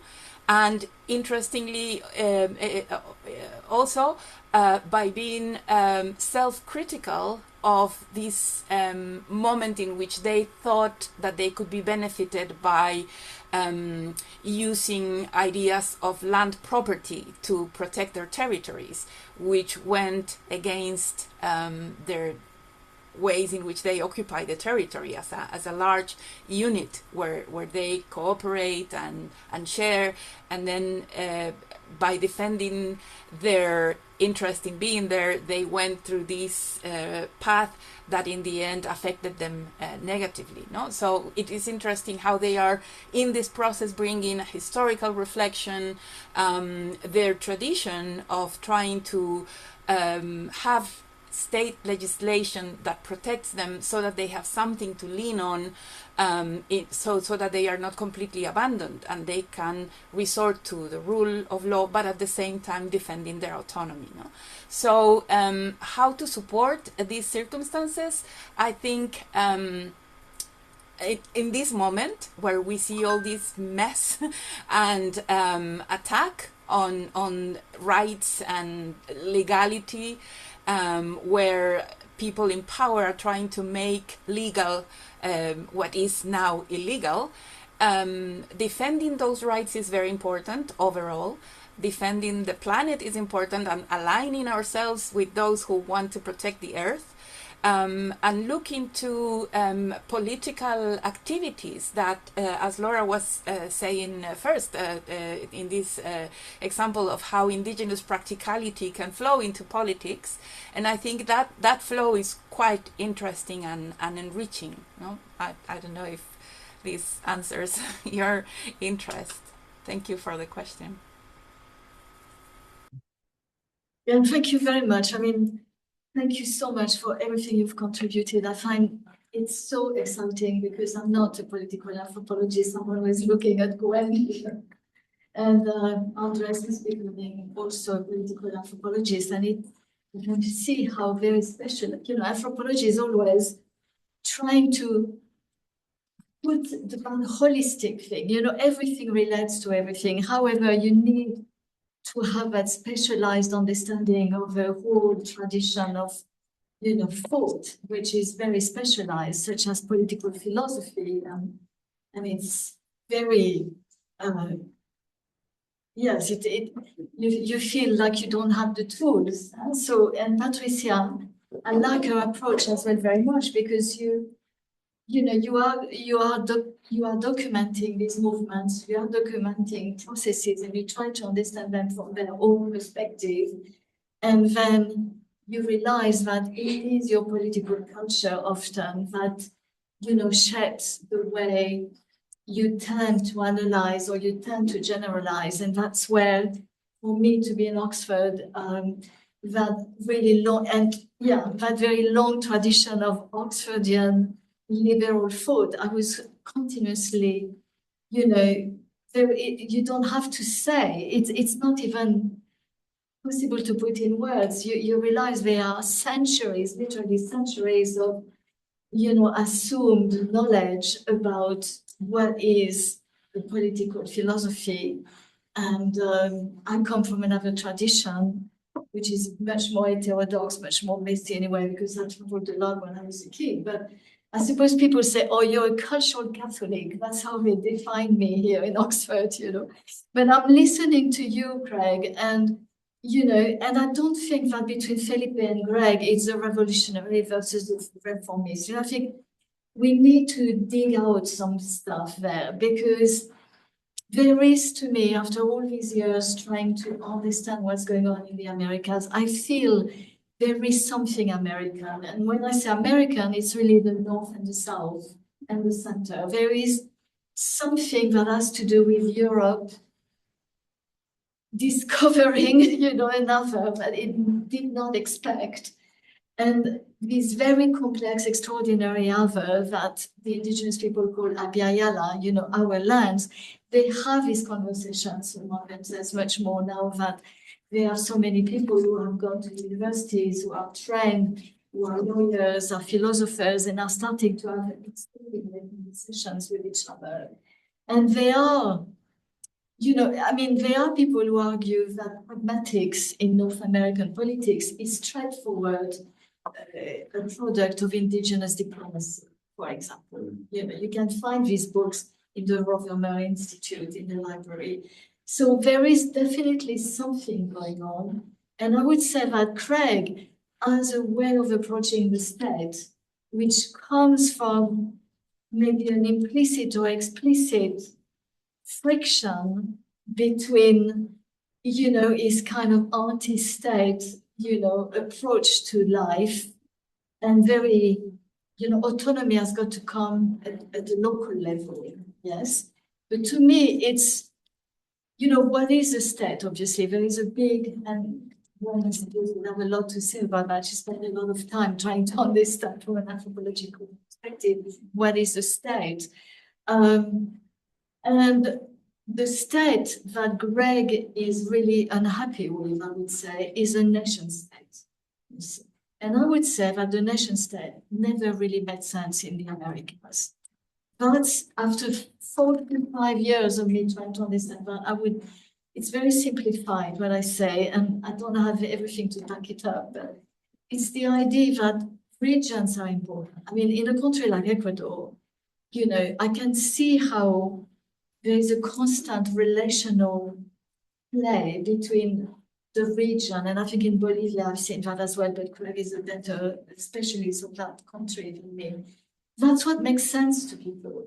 And so the indigenous politics that Patricia is talking about, we have seen it, people who have studied it historically have seen it, how indigenous communities encountered the Republican era in the late 19th century, for example. And I used to teach that. Maybe you remember that, Felipe. I was always trying to find the authors who would document this, curiosity that these indigenous communities, they were organized, they had their own governments, but they wanted to know the institutions that were coming to them. They wanted to domesticate them. They wanted to use them against it. And this is why you have municipalities that are so old, parishes that are so old, because they are the indigenous municipalities. It's a little bit like the Inca Empire building a temple on green cake, religious site, and then the Catholic Church trying to replace it on and on and on. And I have seen it so many times in Canada, in the US, in the Mayan territories of Guatemala, in the places in South America where people are trying to reconstruct their territories, not necessarily against the state. And exactly like Patricia is explaining, how the state can actually support their autonomous project. And their autonomous project, what I find so extraordinary, is that it's never just for them. So it's not identity politics in the sense that creates the polarization that Gwen is looking at the moment. It's never about, this hatred of the other, but it is, we have the best institutions, and we're going to prove you that if you live according to these institutions, you're going to have a much better buen vivir, a good life, a good development. And I have seen that over and over again. It fascinates me so much. So it's not, the state is important, but what state? The nation state is always getting in the way. So people have to work at the regional level, the sub-regional level. The territories are elastic. They contract and they expand depending on what pragmatically is possible. And the transnational state formation. So you talk about multilateralism, Felipe, but when Roger hopefully will come in Trinity, he'll spend a lot of time thinking about that. And I'm very excited with what he writes in the book, because I agree very much with it. The Amazon is a region. And so you have Antonio Lloris, when he talked about Brazil, he spent a lot of time saying, where is the Amazon? It's a fantasy. It's a ghost of Spanish and Portuguese crazy conquerors who didn't know what they were finding, and this day they don't know. There is no dialogue, no.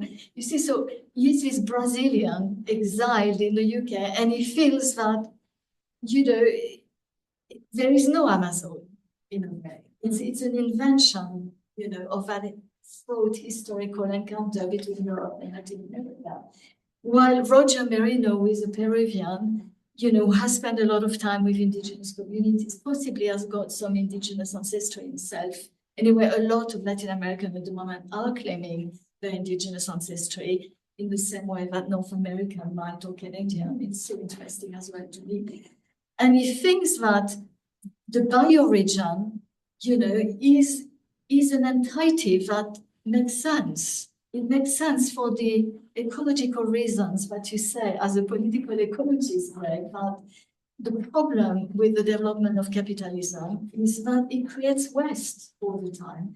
It destroys ecosystem services, and you can't live, without ecosystem services. In other words, you can't have human development. You can't have any form of good development if you're eroding the ecosystem services on which not only our lives as humans, but other forms of life depend as well. Yeah. And so that articulation of some kind of centralized, more stable, more distance, and then there is a lot of discussion about the verticality versus the horizontality and the different forms of democracy that, go more for the kind of horizontal versus the centralized authoritarian top-down. Has got to do with where is the rule of law, how do you make it, how do you sustain it across and beyond human lives. I think there is a lot there that we have the freedom as anthropologists to talk about because we are not so constrained by, the philosophical traditions that as a political scientist you would have to reproduce, you inherit and reproduce. And we are more open to listening to how people are doing it in practice, because that's what collective is that it's not an individual mind who is going to come up with a perfect treaty of how this constitution is going to, to defend this rule of law. And that's what I love about the Ecuadorian constitution, because it took several years for this 2008. And I suppose the same could be said about the Brazilian one. But it was a truly democratic process in the sense that everybody participated. There were so many local assemblies, and I don't think there has been a proper study of that process. And now this new government wants to trash it because it's totally against everything they want to do. And they want to trash it on the basis that it doesn't do enough against the criminal gangs and the criminal illegal activities. And I don't know enough about Noboa's argument, but it all turns around that. While now, this constitution has been internalized by a ruling citizenry, and people want to defend it because you need to defend, it's almost like a sacred document or a myth of origin or something. You need to defend that if you are going to be able to defend the practices that you think are the ones that need to become hegemonic in terms of creating the good life for everyone on this territory.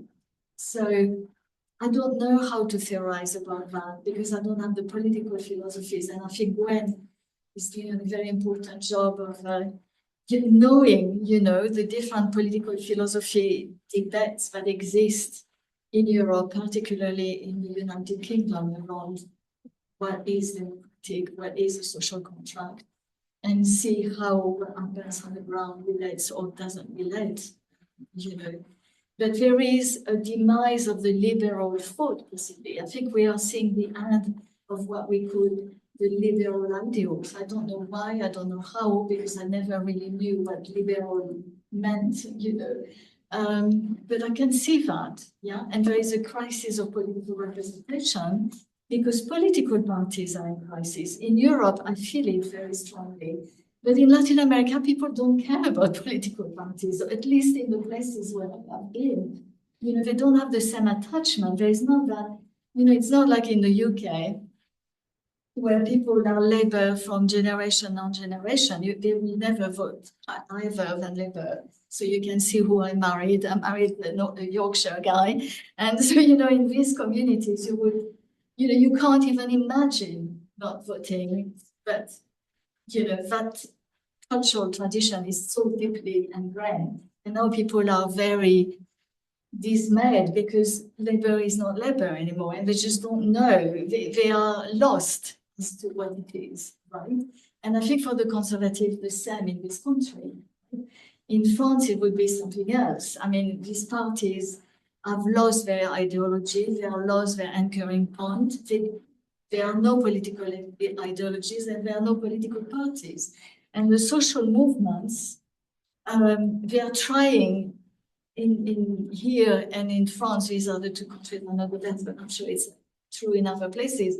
We are trying to fill this vacuum, but they can't really create a political ideology that was formed under the nation state type of, way of going to elections and getting the power of the state, which is a nation state. I think it's the end of nationalism, But in Latin America, to me, nationalism has never been the same thing. It has never been, I mean, all of that is extremely subjective, what I'm saying, and I'm sorry about that, but it's not my topic. I just know how important it is. I know that as soon as Indigenous people, I have worked all my life with them, when they go to university, when they start having higher education, when they start wanting to get involved in shaping what citizenship means and does, i.e. when they start doing politics, it's never going to be nationalist for that because it's already internationalist, if you wish. The solidarity that they have in mind is already pan-human thing, and I find that absolutely fascinating. So I just wanted to share that with you. And I think that Greg, and we should organize more debates between you. We do it all the time in the pub. We talk Latin American Center, okay. I think we are past the revolutionary reformists. It's something else that is being articulated now, but I'm not quite sure what. Anyway, anyone else wants to? Yes. So I am curious about how you think, I think particularly can apply to Greg, Felipe, and Patricia, your opinion on, because we talk about democracy and the actors were state and grassroots, but also there would be always, for example, external foreign support. Then I don't know if you have any opinion or your experience in your research, their role or function in consolidating grassroots autonomy or capacity. I don't know if that makes sense, because I've seen in my field work for farmers, there would be always external funding. It was very visible in Oaxaca, like German funding, but of course it's like different example. But for example, Belt and Road Initiative can be also controversial because always those external funding can bring their own agenda, and it is also political. So Lindsay, are you asking a question about international development funding? Yeah, it can be international or even like third-party country. Yes. Yeah, I think I can say a few things about that because before working in academia, I used to work in the world of development and NGOs and doing research about that as well.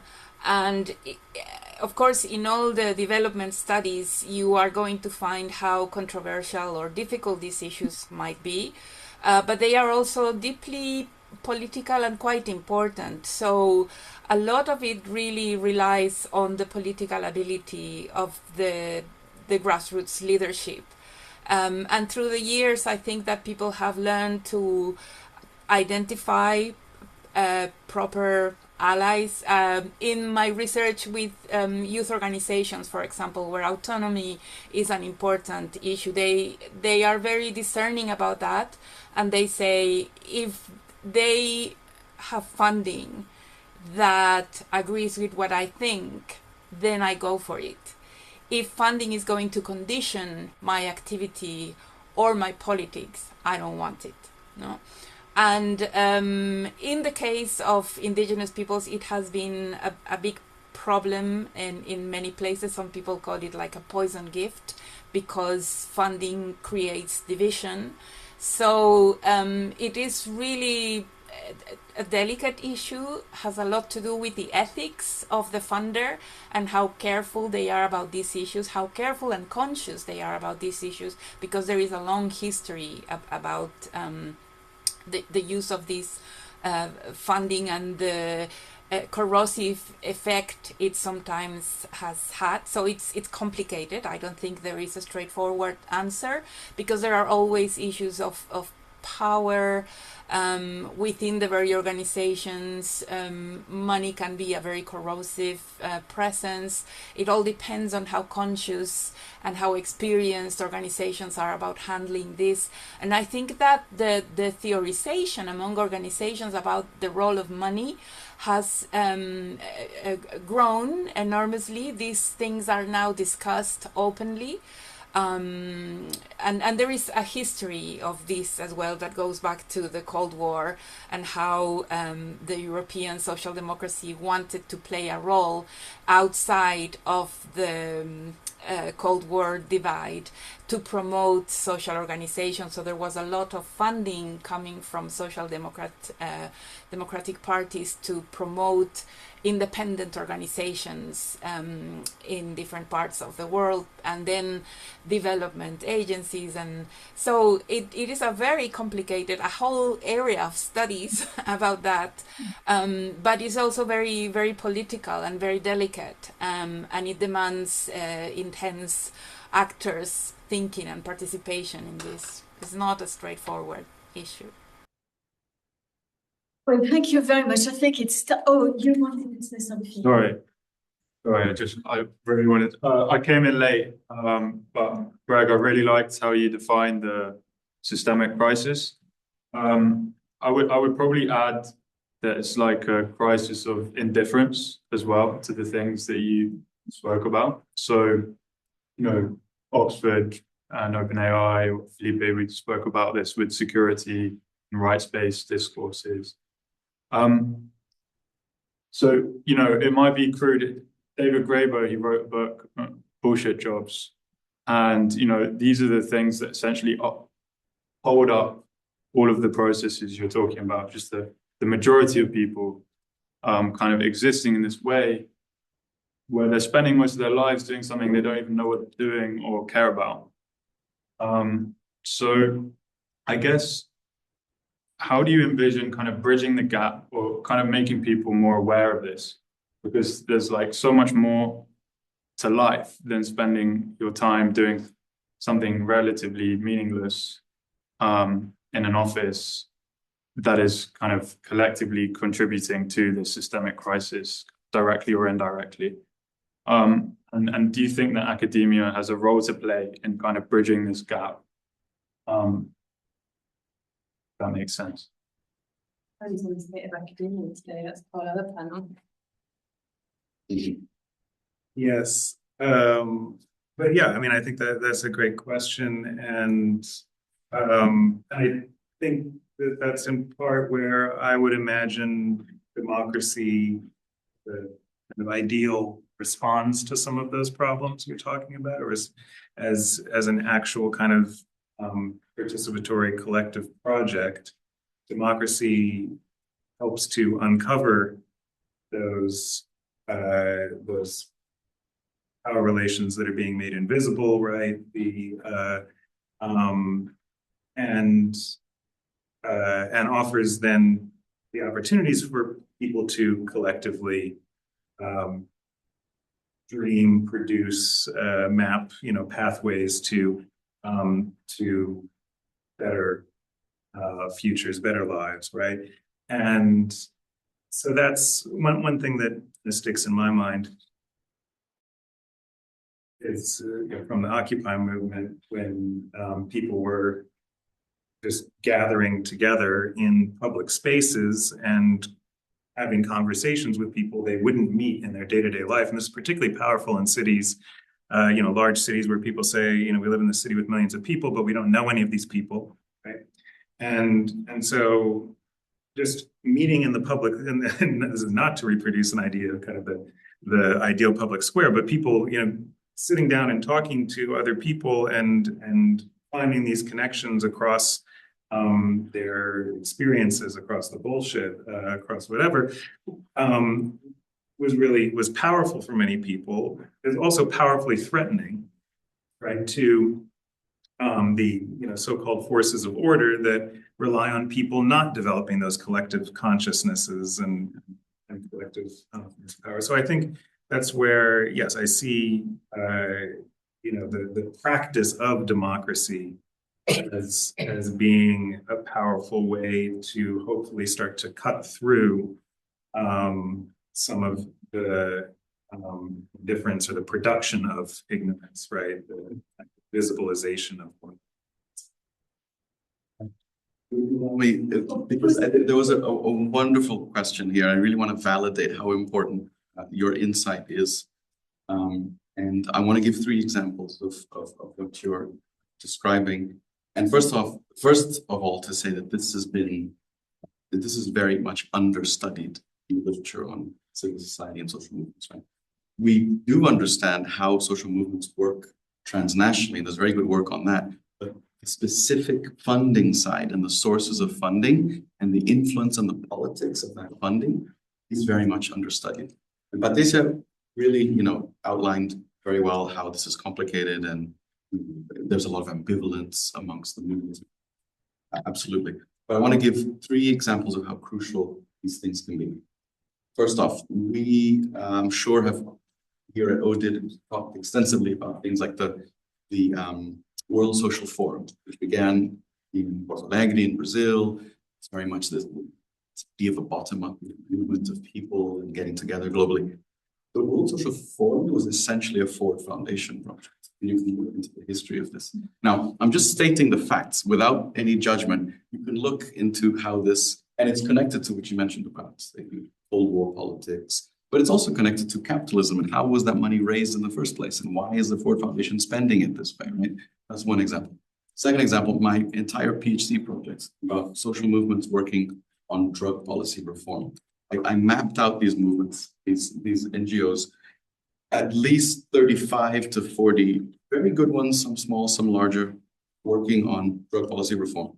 Not a single one of them was not financed by the Open Society Foundations, which is basically George Soros's hedge fund money. And again, no judgment here. George Soros, how he got his money, how he didn't get his money, the philosophy behind all that.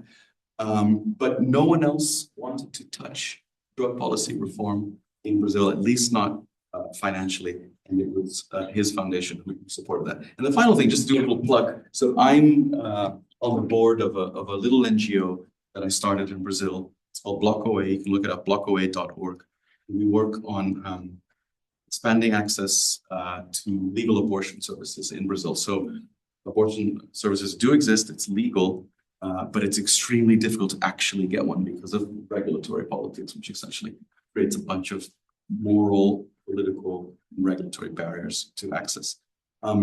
We don't have a single source of national or regional funding for our NGO.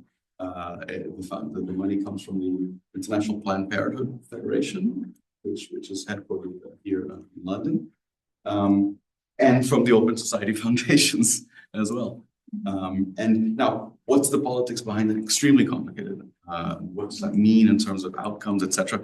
But I don't know. But the point is super, super valid, understudied, and I would really encourage you to, if you're interested, to look into it. It's very interesting. So thank you for the question. Sorry, I have to go. Thank you so much for. We wanted to raise a glass of wine to you, but you have to go. And we're going to drink now, definitely. It's absolutely fantastic. Thank you so much. Bye-bye, Patricia. It was lovely to meet you online. Bye.